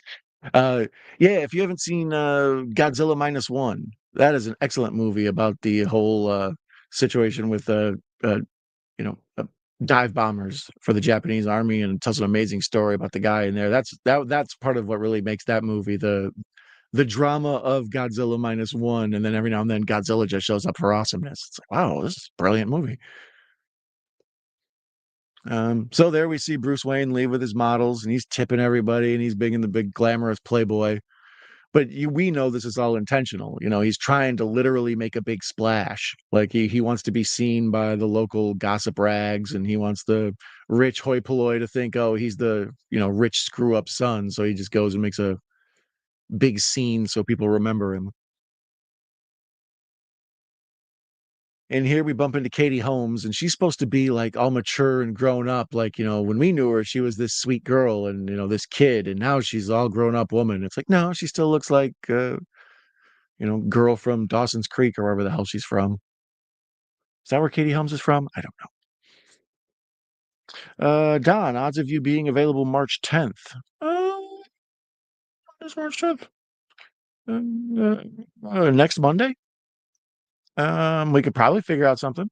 Why, you got plans? You got plans? You got big things to let me in on, Larry? Would you know? Um, let's do an update on the Oscars. Dun dun dun. Okay, looks like they're still not done. Uh, Best actor went to Adrian Brody for The Brutalist.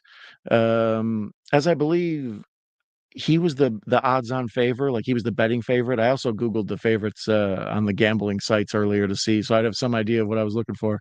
Best original score, The Brutalist. Best international feature, I'm Still Here. Best cinematography, The Brutalist. Okay, so The Brutalist is really starting to pick up some steam now. Um, Amelia Perez, not so much. Looks like they're doing the usual thing where they kind of give out one or two movies, get all the awards, and then everything else gets like, it's sort of like complimentary award. Hey, thanks for coming here. Take your best sound editing award. So now Cillian Murphy's back on screen, stealing the spotlight as he does with what is my dude's name? Tom Wilkinson.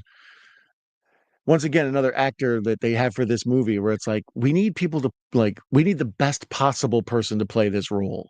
It's like it seems like Tom Wilkinson would pass on a Batman movie. Instead, he's like, hell no. That's what Christopher Nolan as director will get you.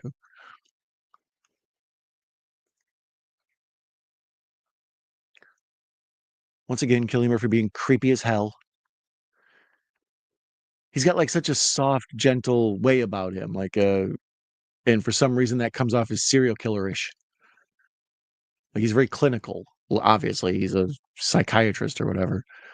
But here's the first time we get a look at the practical apparatus of the Scarecrow mask. It looks like a Scarecrow hood, but then inside there's this machinery. And then there he blasts old buddy with the hallucinogenic, and this is when we see the first trip out nightmare scene. Yeah, that's amazing. That's amazing. I remember the first time I saw the Scarecrow in any Batman stuff, like in the comic books, but also in the Batman animated series. I just thought, what an awesome character, but they'll never do him on the big screen. I never thought they'd really do Mr. Freeze. When Arnie did him, it was perfect because, especially after him looking like the Mr. Freeze from the comic books, or from the Batman animated series.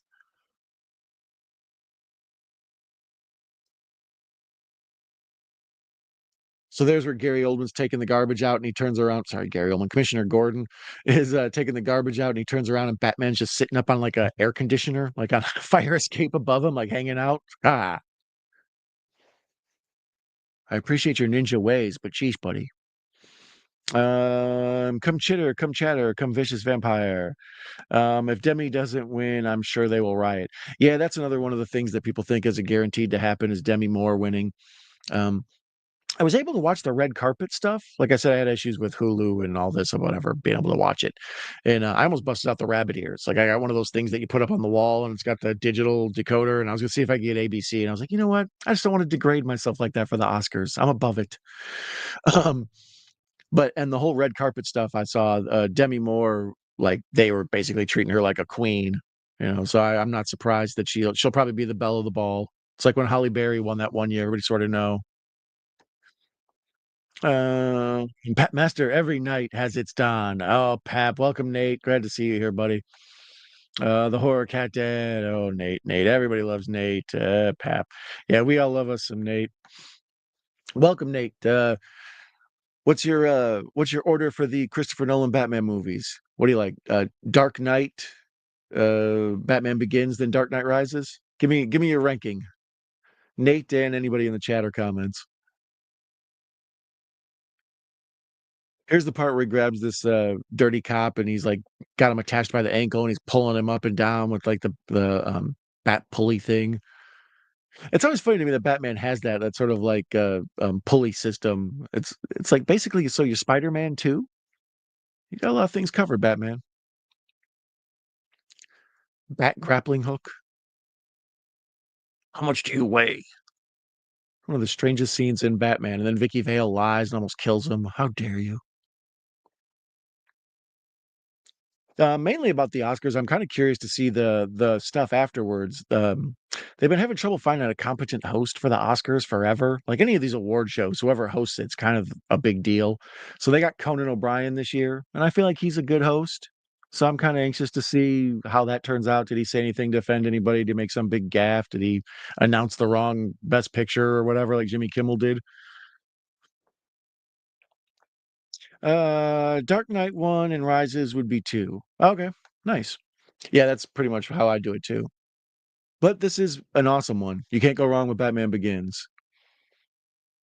Now, this, I wonder, it was probably CGI, but when they show it, it looks like practical, where you see the slums of Gotham and they do it what looks like a helicopter shot.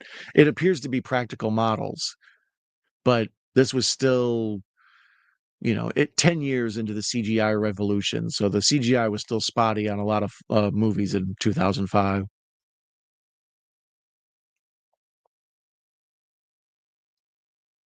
And there's where he sees the little boy outside when he's rappelling down the building, and the little boy is Joffrey from Game of Thrones.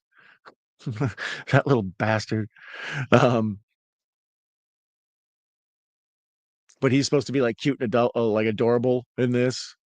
You're like, oh, this little like ragamuffin with the big eyes, and it's like, no, he's one of the worst characters. Well, one of the most evil and hateable characters in film and television. Now, let's see. I'm hitting your merch store next month, Don Mega. Well, thank you, buddy. I appreciate it. Any of you who like to hit the merch store, I usually pin it up at the top of the chat, but I almost always put it at the top of the comments or put it in the description of the show. Feel free to get yourself some Night Owl merch. Uh, all sorts of T-shirts, blankets, as you can see over my shoulder. Uh, I need to make baby clothes. I realized that it'd be adorable if my daughter had a Night Owl onesie. It's like I'm pretty sure there's baby clothes to make in there. I should get a jumper going or something.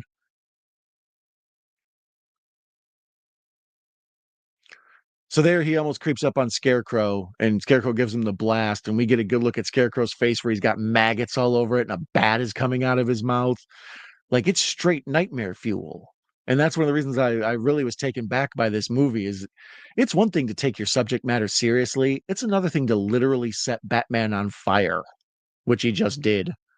You know, that was one of the things that happened in, like I said, I'm currently watching The Penguin, and there's a part on, an HBO program. I've watched Sopranos and Deadwood and all these, HBO hits, all the Game of Thrones, everything, The Wire. Um, call anybody ever being set on fire and burned alive like happened on The Penguin. I was like, are you kidding me? Jesus. We can get away with a lot of stuff. It's been a long time since Janet Jackson's titty, apparently. So there, Batman's in a state of hallucinatory panic, and he's already been set on fire, and he thinks he's going to die. So he hooks himself up to the batarang and shoots up to the top of the slum roofs where he could let the rain put out the fire. That's like a crazy action scene. Like, oh, and then Batman, puts himself out from being on fire. And of course, they use this to as a chance to like intersplice with shots of him as a child when he's having, his tantrum about his parents dying and all that.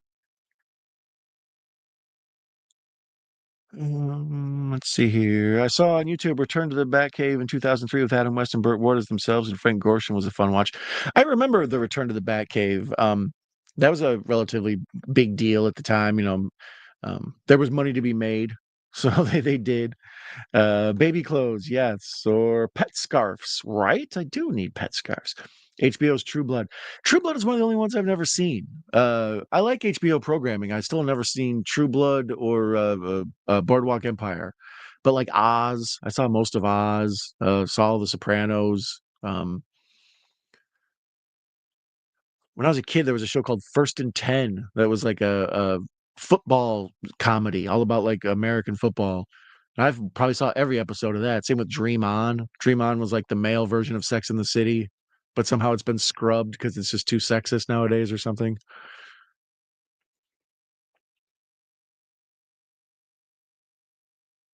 So here we established that Batman made it home safely.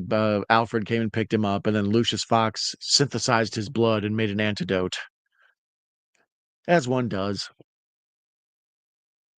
What's your favorite HBO show series? Sex in the City made a bajillion dollars. Not my favorite. How about Tales from the Crypt? Tales from the Crypt's got to be everybody's favorite HBO series, right? Or The Hitchhiker? The Hitchhiker was crazy back in the day.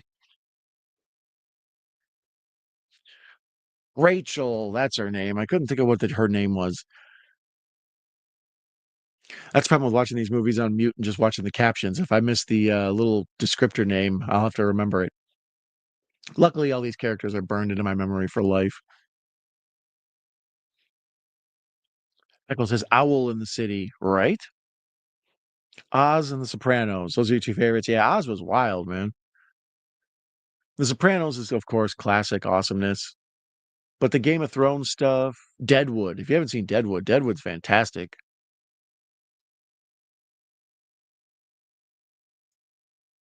Like I say, the Penguin's been blowing my mind. I really thought it was going to be. I'd watch a few episodes and get tired of it. It's been holding my attention. But I've been watching a lot of good TV lately, or series.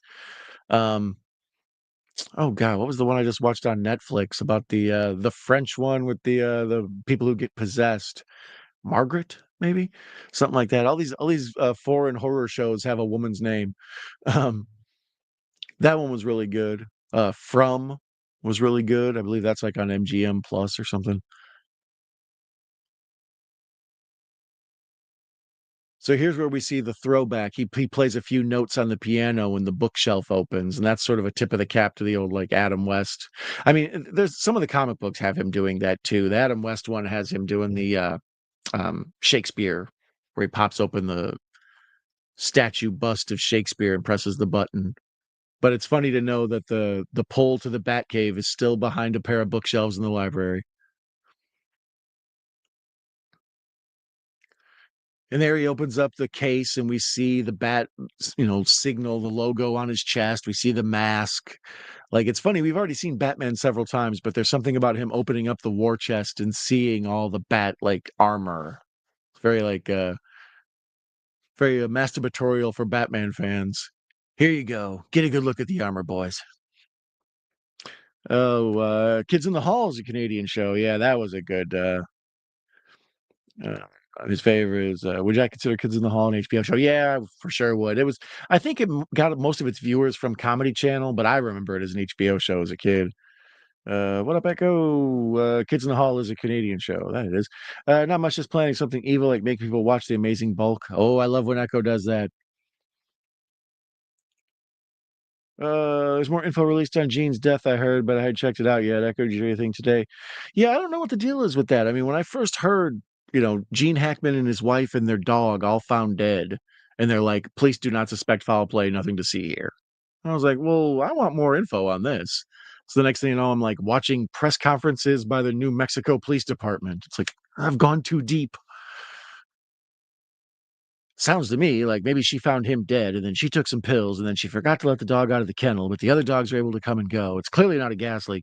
It's like you're in too deep, bro. I've got like the red strings connecting pictures. Here's Gene Hackman in the firm, and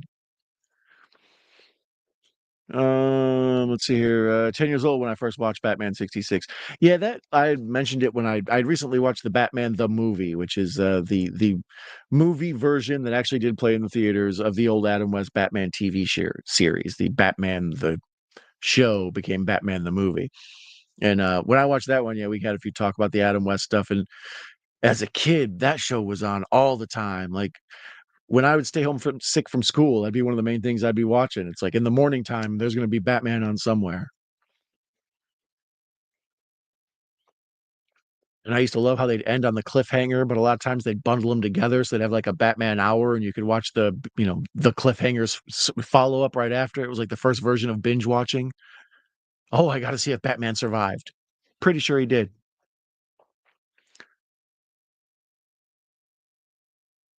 So here, now Cillian Murphy's talking to Rachel and they're explaining, the whole thing where she's kind of onto him and she gets a feeling he's trouble. And he is. He's going to kidnap you, Rachel.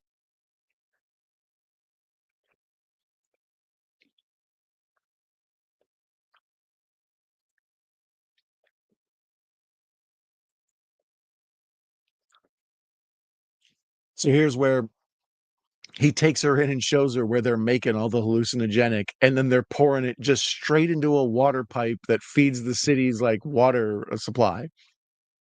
That's all it takes is just one crack in a pipe and just pour a bucket of the stuff into the water as it goes by. That's all it takes to make the whole city messed up.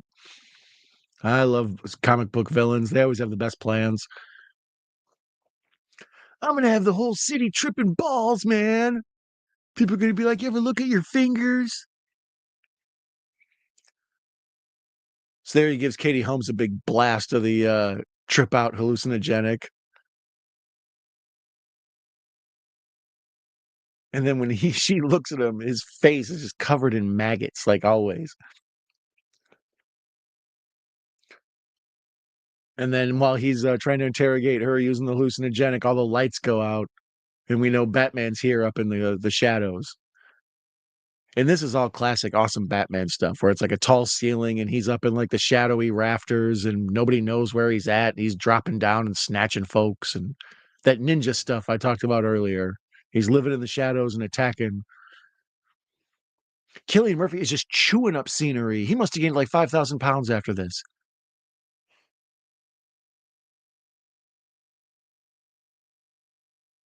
So he says he gave her a lethal dose of the things. The mind can only take so much. And really, if she died here, would it be a loss? She's just going to die in the next one. She's pretty much there to get kidnapped and die in these movies. That's her whole role in life. I'm sorry, Rachel, but that's who you are. But I forget decomposed and mummified when found. Yeah, that's part of the whole Gene Hackman thing. Having some coroner on TV explaining the difference between decomposition and mummification. It's like I'm in too deep, man. I can't go deep. Can't go wrong with Batman, Russell. No, you cannot go wrong with Batman. I don't think there's any. Well, there is one version of Batman I don't like actually. I don't like Lego Batman. I know it's a controversial hot take. I'm sorry. Thanks for those of you who didn't leave me on that one. I thank you for hearing me out. In that the whole point in that is that Batman is like too grumpy and gruesome, and he's just like brooding and angry. So they like the Batgirl and Robin and everybody tries to cheer him up. You know, oh Batman, you grumpy Gus. It's like, dude, your parents died, and you know your whole thing is that you're psychologically scarred. Like, what do you mean, grumpy Gus? You know, so I don't know. Lego Batman from just the whole time I'm watching, I'm like, this movie makes fun of Batman more than it celebrates him. Oh, here's the part where the Scarecrow gets blasted with his own stuff, and Batman looks like a demon, and he's got just this black face with tar pulling out of it, and his hair just like, oh, it's disgusting. The yeah, it's even hard to talk looking at it. He looks like Tim Curry in Legend. Like he just looks like a black devil. It's terrifying. It's the stuff of nightmares. Love the mob vampire film, Innocent Blood. Don Rickles is a vampire. Ooh, I love Don Rickles in anything. As a person named Don Nichols, for me to love Don Rickles, you have to imagine he must be great.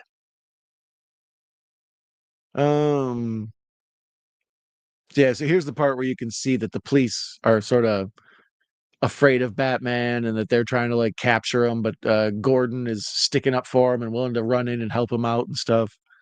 It establishes the bond between Gordon and Batman.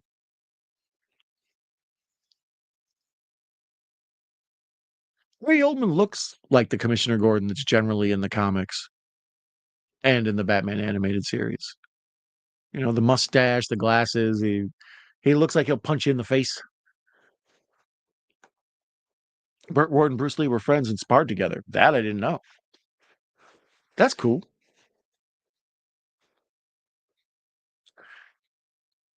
All this stuff with the SWAT team trying to find Batman while he's like escaping up through these spiral staircases and stuff is just all Christopher Nolan stuff. You know, how big can I shoot it? Can it be made for the IMAX? But one of the scenes I feel like you could probably trim out to get the this movie's too long. All of Nolan's movies are too long. That's what happens when you become an awesome director is you don't have the fear that people are gonna like give up on your movie because it's going too slow. Like anytime a director hits it big, suddenly all their movies become like 2.5, 3 hours. And then Christopher Nolan definitely suffers from that. This movie needs to be a tight 2 hours. All three of these. If each one was a tight 2 hours, that'd be perfect. But they let some stuff breathe just a little too much for my takes. I don't know. It just seems like the old rule that no movie should be longer than the human bladder. Alfred Hitchcock, that was one of his things. That's kind of how I feel. Like if you pee before the movie starts, the movie shouldn't be so long that you have to pee again.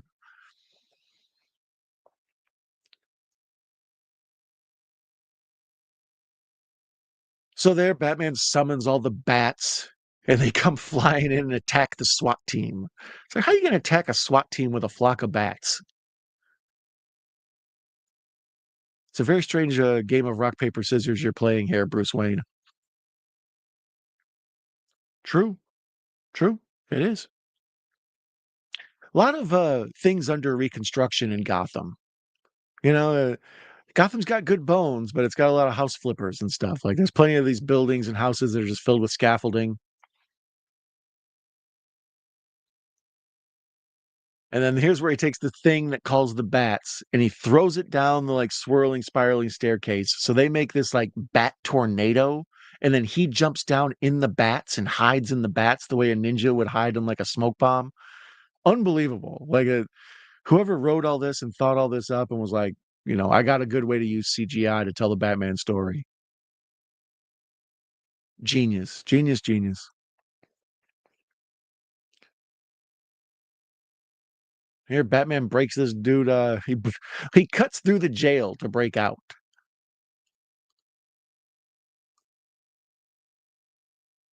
Gotham has so much steam. Like every time they're out on the street, like every manhole cover, every pipe in an alley, everything is just steam, steam, steam. Everybody in Gotham's got like just big, wide open pores. Very hard on your skin to live in Gotham. There's the first look we get at the Batmobile, besides the training session where he's driving around in circles. We get to see it now in black. The Tumbler. You mean the Tumbler, Mr. Wayne? I used to have a black mountain bike I called the Tumbler. Everybody's like, why? I'm like, because I'm a dork. I like where we can see the build of it. Like it looks like a military vehicle, and you can see that like kind of rocket jet thing. I mean, what do they say it's used for? To like jump across canyons to set up bridges. So that's, I mean, that's an interesting idea for a military vehicle. Kind of this half tank, half Hummer thing that's supposed to be able to jump gaps. You know, and then later on we see that like the motorcycles in it. Once again, just like in the Tim Burton version, Batman has a tripped out woman that he's got riding shotgun in a car. She don't know what's going on. Vicky Vale and Rachel have both been in this situation. It's very common for Batman to be driving these tripping broads around. Um, is that a real background? Yes, it is. That right there is a list of 101 movie quotes. Whose line is it? So you have to read a movie quote and figure out what movie it's from and who said it. And then that's my just junk behind me. I'm in my bedroom. I wanted, like I said, I was gonna do the Oscars, so I thought I was gonna be in here from 7 to 10. My wife put the kids to bed. Now she's hanging out with the baby and watching them, I think, House. Um, and I wasn't gonna be disturbed. I already set up the microphone and everything else when I couldn't get the Oscars. Like, well, we're watching a movie. So yeah, I'm in the bedroom tonight. Sometimes I usually watch movies late at night in the living room when I do the shows here. It's weird. When I was a bachelor, doing this show was super easy because there's no one to really wake up, and I'm up in the middle of the night, just bouncing around doing stuff. But being married, it's harder. It's like gotta share living spaces, gotta worry about like, oh, is the baby gonna be needing to be fed soon because she'll be crying. So much audio to take into place with a young baby. But the baby's doing good. We took her to the doctor for her 4-month checkup. She's 2 feet, just about 2 feet 2 inches tall. And for those of you who don't know, she's 4 months old. So then that's about the size of an average 9-month old. So the giant blood is strong in her. She got giant genes. She's in like the upper 95th percentile of the world or whatever. I was like, oh no, I got a giant baby. Attack of the 50-foot baby. But being a dad to a baby has been very, very good for my soul. There's something about looking into a crib and seeing a little tiny face smiling back at you, happy to see you. Long movie gets me hungry, right? That's the thing. If you got snacks, you got a meal. That's why I prefer home cinema compared to theater. For a person who loves movies like I do, I love them at home because I like to be able to pause. I like to, rewind if I didn't hear something. In the theater, it's like it's like watching a stage play. It's there in the moment and then it's gone. Steam is the Misty Mystique Misty movies, right? The Mist, trust me, it works. Um, Batman meets the Green Hornet videos. Those are classic. A blessing. Yeah, she is. Thank you, Pap. I know. I It makes me very happy to see her. So yeah, it's. I know you understand. Um, so here's the famous scene where Batman's riding down the streets. I believe this was maybe filmed in Chicago. A bunch of this was filmed in Chicago, but I think this is one of the first times they like shut down the highway in Chicago and it was on the news. A bunch of this was filmed in I think Toronto and then Pittsburgh. I know Dark Knight Rises had a lot in. It's so expensive to film stuff in Hollywood, and things look like they look in Hollywood, and they've been used in so many damn movies over and over again. Um, that the fact that they try to find these Midwestern cities that haven't been exploited by films over and over, so they have some sort of freshness, like they feel like they're where they're supposed to be in the movie. So their Batman rushes in, and there's a post-it note from Alfred with the anecdote to give Rachel, and there's a note on it. It's like from Lucius. He dropped this off. Like, oh wow, good timing. Do you have to leave things in writing, Alfred? A lot of this might be criminally actionable. Do you want to really leave notes?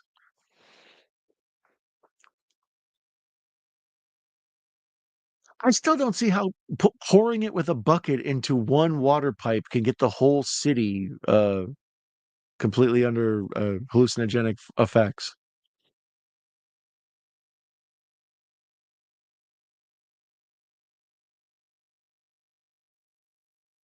So here's where Katie Holmes wakes up in the Batcave, and Batman's all hunched over and talking to her in the weird, creepy voice. He explains, "You were poisoned. It was Dr. Crane."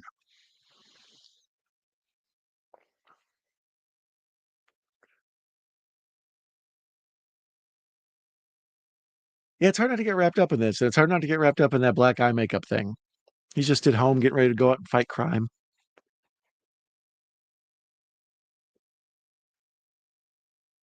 Trying to get my game face on, right? Sitting around looking like a raccoon.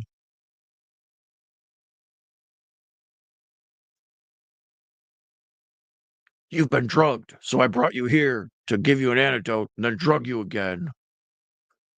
You're probably gonna need a lot of water tomorrow.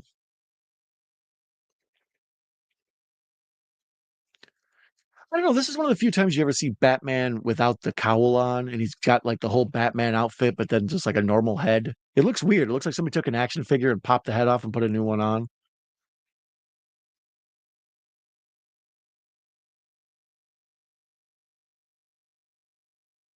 So here's where Michael Caine is given, sorry, Alfred is given Bruce Wayne a lecture about being too hot doggy and drawing attention to himself when we see clips of the Tumbler driving along the highways. I keep getting caught up by how much this movie must have cost to make. Just every scene is like so big and huge, like from city shots to even the small stuff takes place in mansions and these big office buildings and stuff.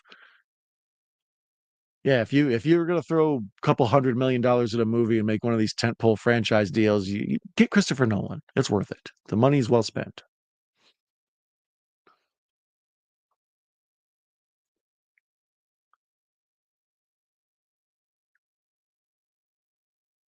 There, Michael Caine explains to him how Bruce is all that's left of the Waynes, and he can't be acting like an ass because it destroys the Wayne family name.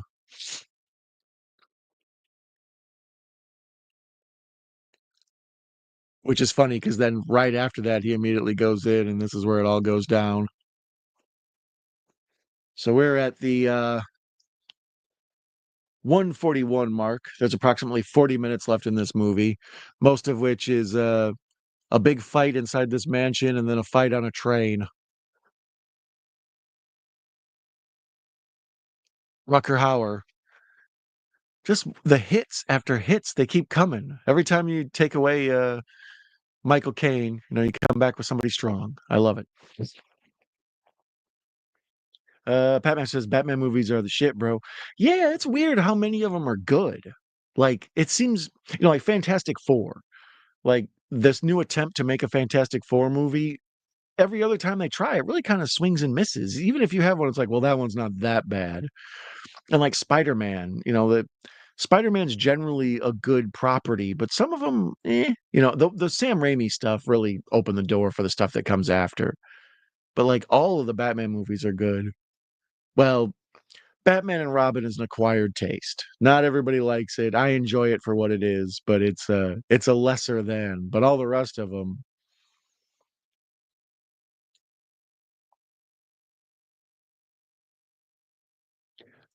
man, Batman, he spends a lot of time in tuxedos. What do you suppose Bruce Wayne's tuxedo budget is? Like I bet that's not a clip-on bow tie. He knows how to tie that thing. He goes to a lot of these.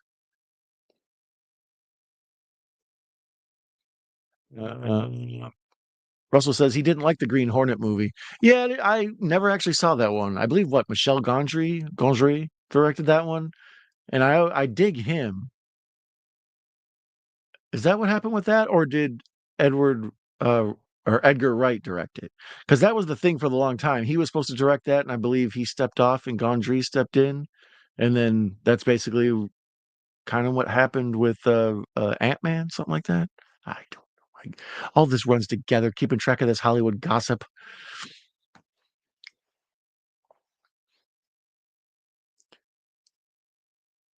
So here's the part where he's like, "Let me introduce you to Mr. Raja Ghul." And then this dude that turns around looks a lot like 101 Bronson. Shout out to Jeff. But then behind him, there's Liam Neeson.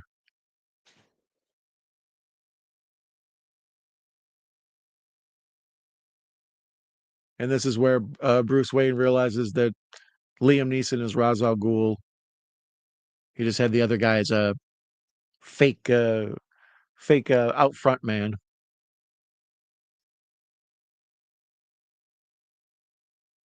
And this is where it all comes to the climax. We see that the League of Shadows is really secretly behind all the problems in the city. Michael Keaton, I'm Batman was an ad lib. Yeah, we had kind of talked about that. I think in maybe the Adam West one.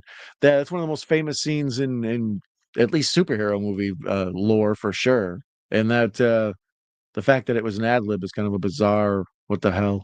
Actually, it was when Larry and I watched Batman together live. So if you'd like to see me and the horror cat dad watch the original the Michael Keaton Batman with the Tim Burton job.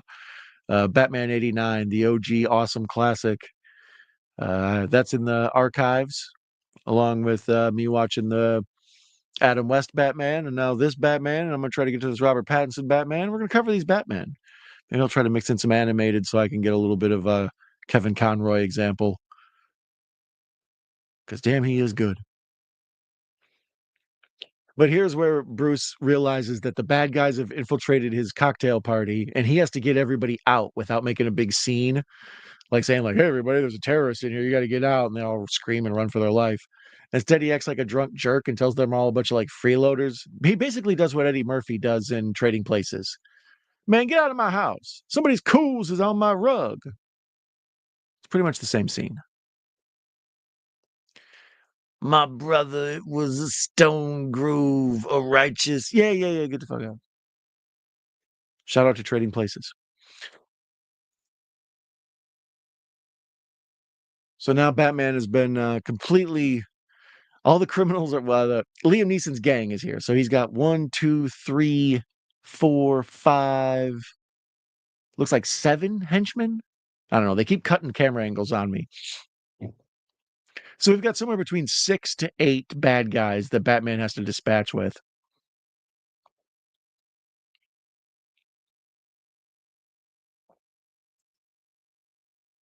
And now we see that they've infiltrated Arkham Asylum and they're led. Well, actually, I think that's Blackgate Prison. Um, and they opened up all the doors to the cells.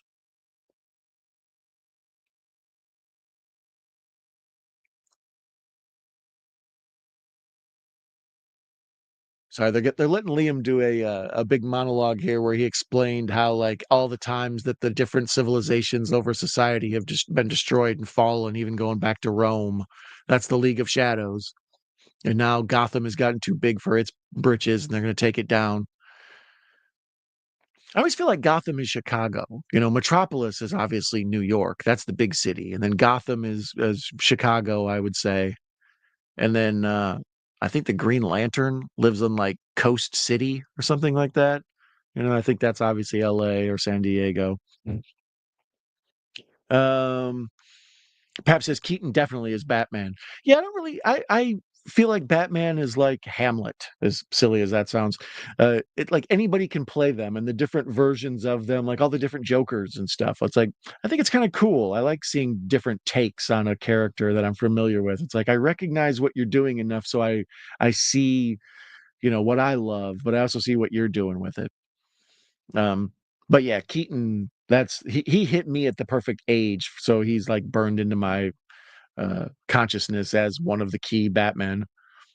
Russell says, "Nice to have you back, Don." Thank you, Russell. It's nice to be back. Like I said, it's still a work in progress. Juggling when's the best time to do shows? When can I plan around them? Should I try to go on a regular schedule? The charm of the show before is it was so loose and freewheeling. So having to like meticulously plan. Okay, Tuesdays at 8 or whatever. It's like, meh. So I'm still juggling how I want to go about balancing real life and YouTube, but I appreciate that the people here I love me back. Don Mega, thank you, Pap. Don Zombie, yeah, yeah. Shout out to you guys. Oh, and Nate, I love that video you made of the pillow. What happened to the video, Nate? You took one a while ago where it's you in the white Night Owl shirt and I got the Night Owl Movie Talk merch and you're outside. I was looking for it. I was gonna capture it and use it for a thing I'm putting together for an ad for the t-shirts. So if you got a link to that, if you privated it or if you deleted it or something, I'd love to have the video of that. You can send it to me on Instagram or something. You're a good model, Nate. Let's see here. Fave villain, Riddler, Frank Gorshin. That's your fave? It's tough. Out of all of them, um, Jack is Joker, Heath is Joker, are both iconic.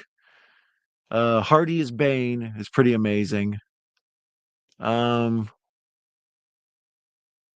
DeVito is pretty damn good. Um, Carrie is infamous. Like he chews up a lot of scenery and he's fun to watch, but I don't know if he's one of my favorites.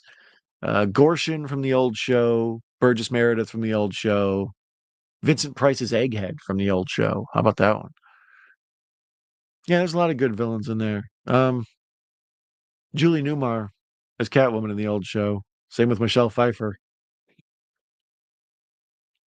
So here we're coming to the climax of the film.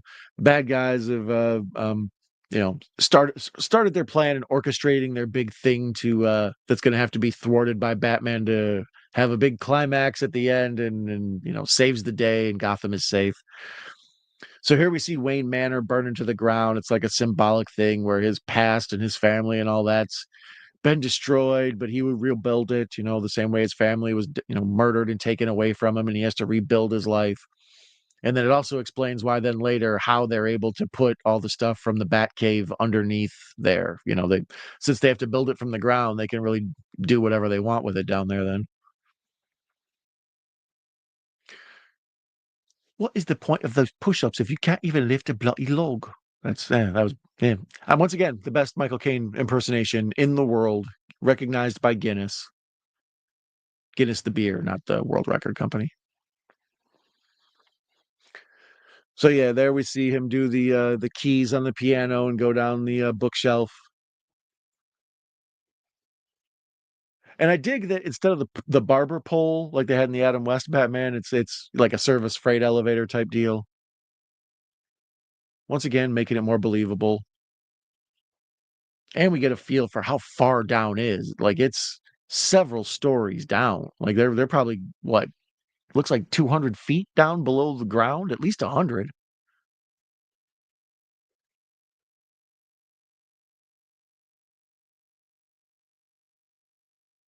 So here we have the all is lost moment.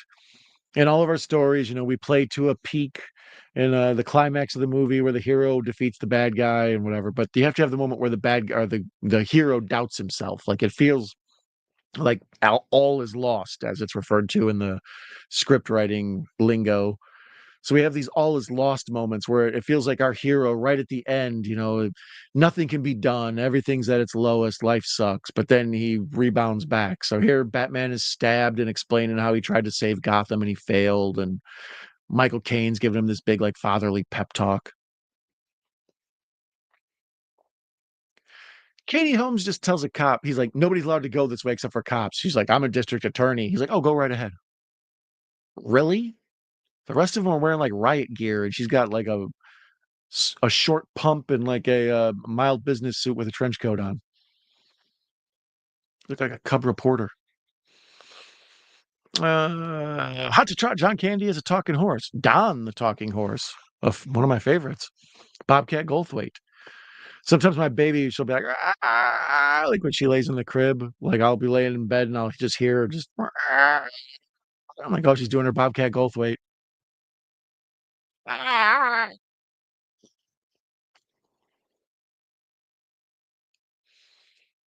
So here's the Gotham monorail. Like I said, it's a cool look because they have like the 3, 4 tiered thing, and it would play better on a video game than it would in a movie because it just feels too much like the Spider-Man thing. But um, there's Joffrey again, you bastard. Um, yeah, the Gotham monorail deal. It just feels. I mean, it's a good way to have high tension and high action, and this is like the first big action movie Nolan did. So I'm sure he just kind of went back to the old trope of the fight on the train. So here they pay off this whole subplot where there was like this sort of half nuclear reactor thing that was on a boat that got destroyed and yada yada yada. So now we see that Ra's al Ghul's going to put it on the train and blow up what may City Hall or Wayne Tower or whatever.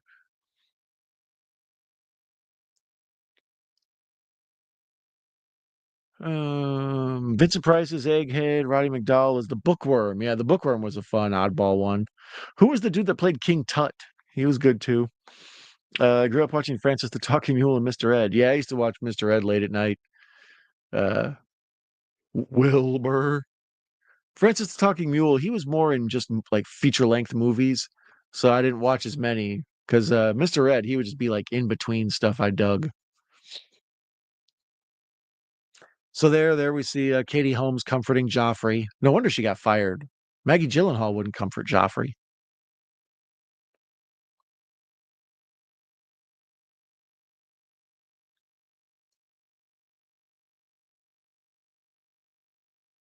So here's where everybody's just tripping out on these flowers. The steam has burst through the manhole covers, and the whole town has just been like engulfed in like a fog of hallucinogenic.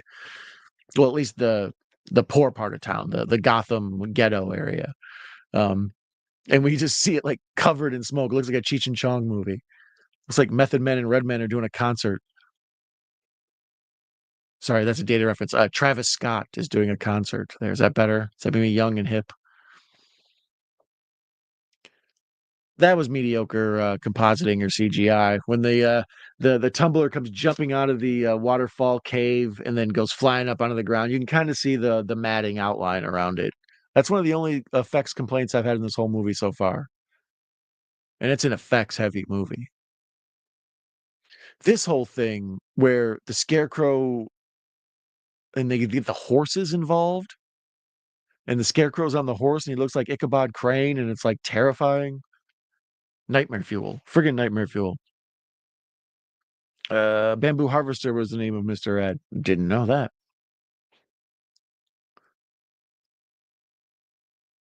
The Narrows, that's what they called it. I knew they had some sort of special name for the poor part of town. And in the Gotham show, they call the like sort of the poor part of town Crown Point. They do a really good job on that show of tying it together with the Robert Pattinson movie. Like the stuff that happens in that then translates over to the show, and been very taken back by how good it is. I was taken back by how good Gotham was. I still never seen Pennyworth. Only seen a few episodes of Birds of Prey.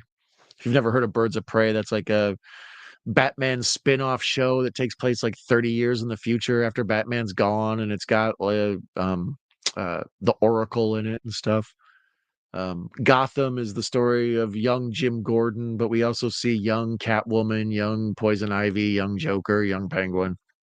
Um, see young Batman in there. Pennyworth is just like basically Alfred as a spy before he becomes a butler. Like so it looks like the Kingsman or something. I don't know. I did not my thing. I'd never seen Pennyworth. Um, never watched Gotham Knights. I heard it's good. So here all these criminals are out of the jail or Blackgate, I'm assuming, and they're walking through just tripping out in this like cloud of smoke in the poor part of town. And Batman rescues Katie Holmes. Oh, and Joffrey. Batman rescued Joffrey. This is all his fault. I told you he'd come. Now I'm going to make everyone's life miserable. Yeah, this Batman outfit out of all of them looks the most like a demon. He looks scary. Out of all the Batman on screen, I find him and probably Keaton's the most scary Batman. Affleck's Batman's all right and scary, but he looks like bulky. I don't know, but Affleck's Batman looks the beefiest of all the Batman. I don't know if that's the suit or if Affleck just got kind of heavy and they built the suit around him or what, but he looks like stocky. So here's where Batman we see that his cape can be made into a paraglider, but because everybody's tripping out in this like hallucinogenic fog, when they look up and they see Batman flying along like a winged demon bat with his eyes all burning and flames, just nightmare fuel stuff. Awesome.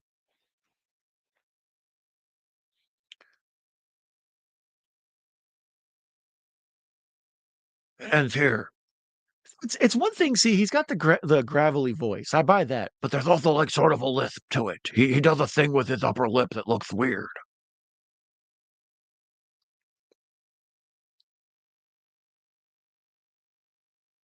So here, Batman is in the Narrows and like these like back alleys fighting with these sort of armored up ninjas, but it's all just to sort of waste time so the bad guy can try to get away with what he gets away with. So here's Gordon driving the Tumbler. It's always wacky when we let someone who's not Batman drive the Batmobile. Like, oh, this is a fun car. Yeah, yeah, yeah.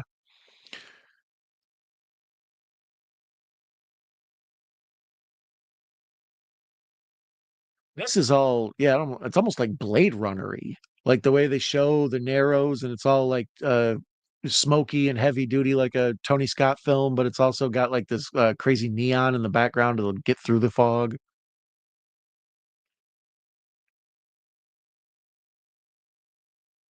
Batman just gets ganged up and mobbed by all the dudes who escaped from prison.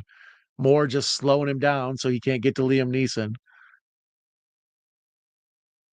Yeah, if I was gonna cut stuff out of this movie to speed it up, I'd leave all this. This is good stuff where it's like building pressure of him just not being able to catch up to the crime that he wants to catch up to.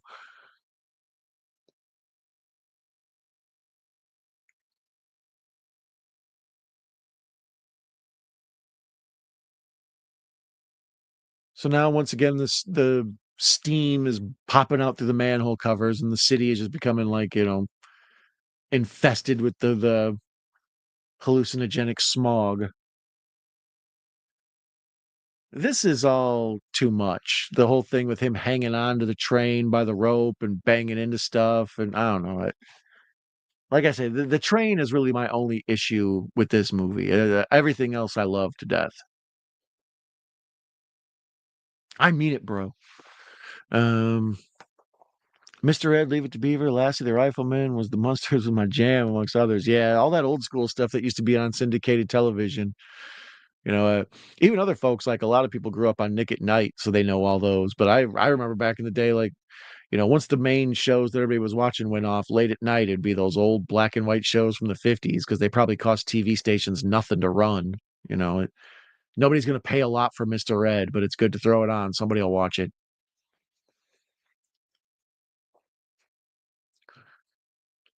So now Batman, or I should say, Liam Neeson and Christian Bale are having this big fight out in the train. And it goes back to what I was talking about earlier, classic, old school silent films, just something about fighting on a moving train. Why don't you guys get up on the roof? Do it for real. Don't do it the coward's way.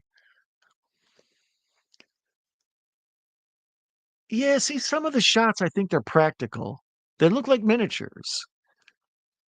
Because usually CGI scenery jumps out at you. Like it's very beautiful. Like that looks like it's CGI, the shot of the tower and everything. But the shots where they show the Narrows and some of this stuff with the train, I would have to get that. That's probably practical. It looks like it.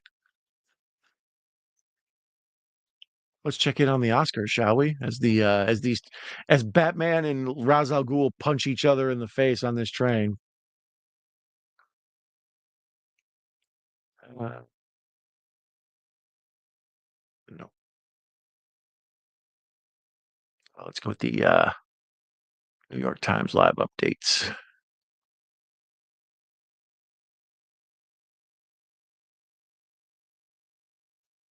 Uh, Trump and politics were largely absent from the ceremony. Good. Uh, what is all this? This is New York Times. Your Oscar coverage is garbage. Let's go to the BBC. They'll know. Give me the full list, BBC. Okay, so yeah, they gave me the list. For this year's Oscar wrap up, we've got Best Documentary Short, The Only Girl in the Orchestra, Best Animated Short, In the Shadow of Cypress, Live Action Short, I'm Not a Robot, Best Visual Effects, Dune Part 2, Best Cinematography, The Brutalist, Best Film Editing, Honora, Best Sound, Dune Part 2, Best Production Design, Wicked, Best Makeup and Hairstyling, The Substance, Best Costume Design, Wicked, Best Documentary Feature, No Other Land. Best Original Score, The Brutalist. Best Original Song, El Ma from Emilia Perez. Best Adapted Screenplay, Conclave. Best Original Screenplay, Honora. Best Animated Feature, Flow. Everybody thought Wild Robot was going to win that one. Best International Feature, I'm Still Here. Best Director, Sean Baker for Honora. Uh, Best Supporting Actor, Kieran Culkin, A Real Pain. Best Supporting Actress, Zoe Saldana for Emilia Perez. Best Actor, Adrian Brody, The Brutalist. Best Actress, Mikey Madison for Honora. Best Picture winner, Honora. That kind of came on late.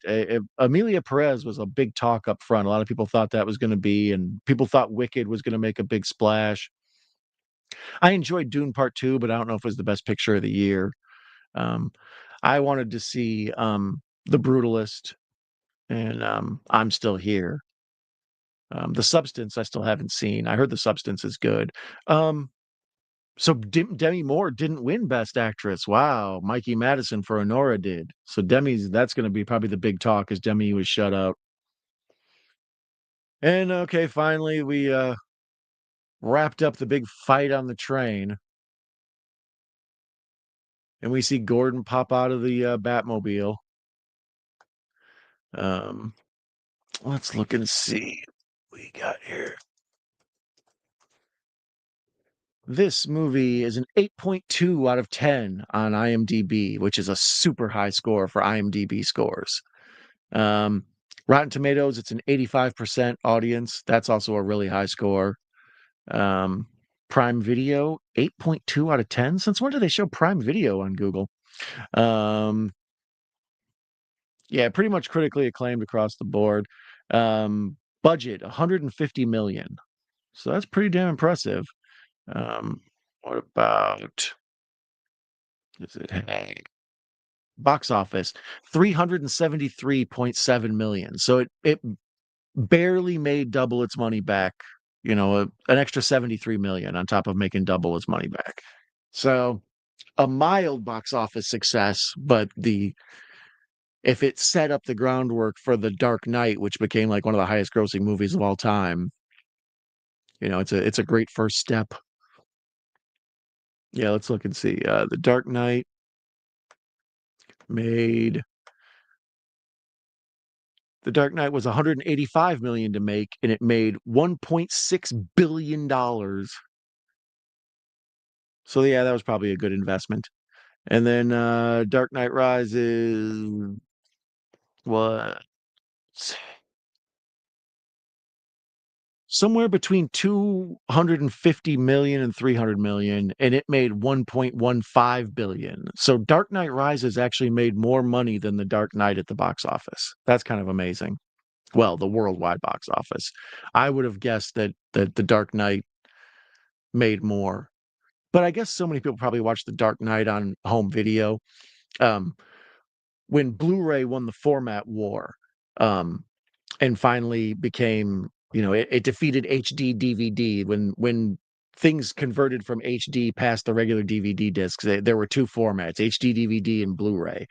And Blu-ray won the format war primarily because Batman, The Dark Knight was out on Blu-ray in like 2009 or something. And that was when Blu-ray just blew up because this Dark Knight was the main movie that helped push that format over. So I imagine my point was that The Dark Knight Rises probably did make that much money because so many people saw The Dark Knight on home video. Uh, Russell says he doesn't care about the Oscars. Yeah, that's kind of how I am too. I'm interested because it's a blessing. Like it's a like being a made mad in the mob or whatever. Like when your movie gets made by an award show, whether it's the Cannes and you win the Palme d'Or, or if you win the Golden Globe, whatever, that's a brand that goes on the movie and at least makes people interested in it. There's some folks who only want to see that Oscar stuff. I generally find a lot of the choices the Oscars make are very pretentious and not really what I'm into. But you know, uh, it's also it's historically important. The movies like The English Patient or Shakespeare in Love, like they never would have gotten noticed if it wasn't for the big Oscar push. Later on, we found out that was all just money. You know, the people at Miramax would pay off people and buy votes and do everything they could to lobby for these films to win Academy Awards the same way you try to get a politician elected. So since that stuff, the luster of the Academy Awards is kind of lost its thing. But for 50 years there, the Academy Awards were sort of a staple of what you could go by for a good movie, even though they made tons of mistakes. There's all sorts of famous films that didn't win best movie and some other movie that sucks did. It's part of the charm of the Oscars is how bad they historically get it right or wrong. So here we see the burnt down Wayne Manor, and the headlines are, drunken playboy burns down own mansion, and he kind of explains them. We're going to build it back brick by brick, improving the foundation, sir, especially the southeast corner. And we get the idea that this is one of many. I like the idea of a movie that knows it's part of a trilogy, or at least there's going to be a sequel. They build to come back and see another one instead of we're going to put this movie out and hope people like it, and then maybe we'll make another one. I appreciate the storytelling that can be told when you have another one locked up. So here we have one last meeting between Gordon and Batman at the Bat Signal. This violates one of my problems I have with most horror movies. The classic rule in a horror movie is once your bad guy is defeated or your monster is done, your movie's over. Every kind of like talky scene that happens after the bad guy is defeated is just sort of like, okay, let's go. I don't need this epilogue stuff. And that's how this is, Gordon and Batman discussing.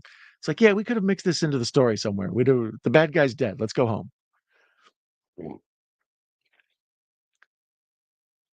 Except we get the sort of cliffhangery thing where he's like, we found this at this crime scene. It's a Joker card. So we know there's going to be a sequel and it's going to have the Joker into it.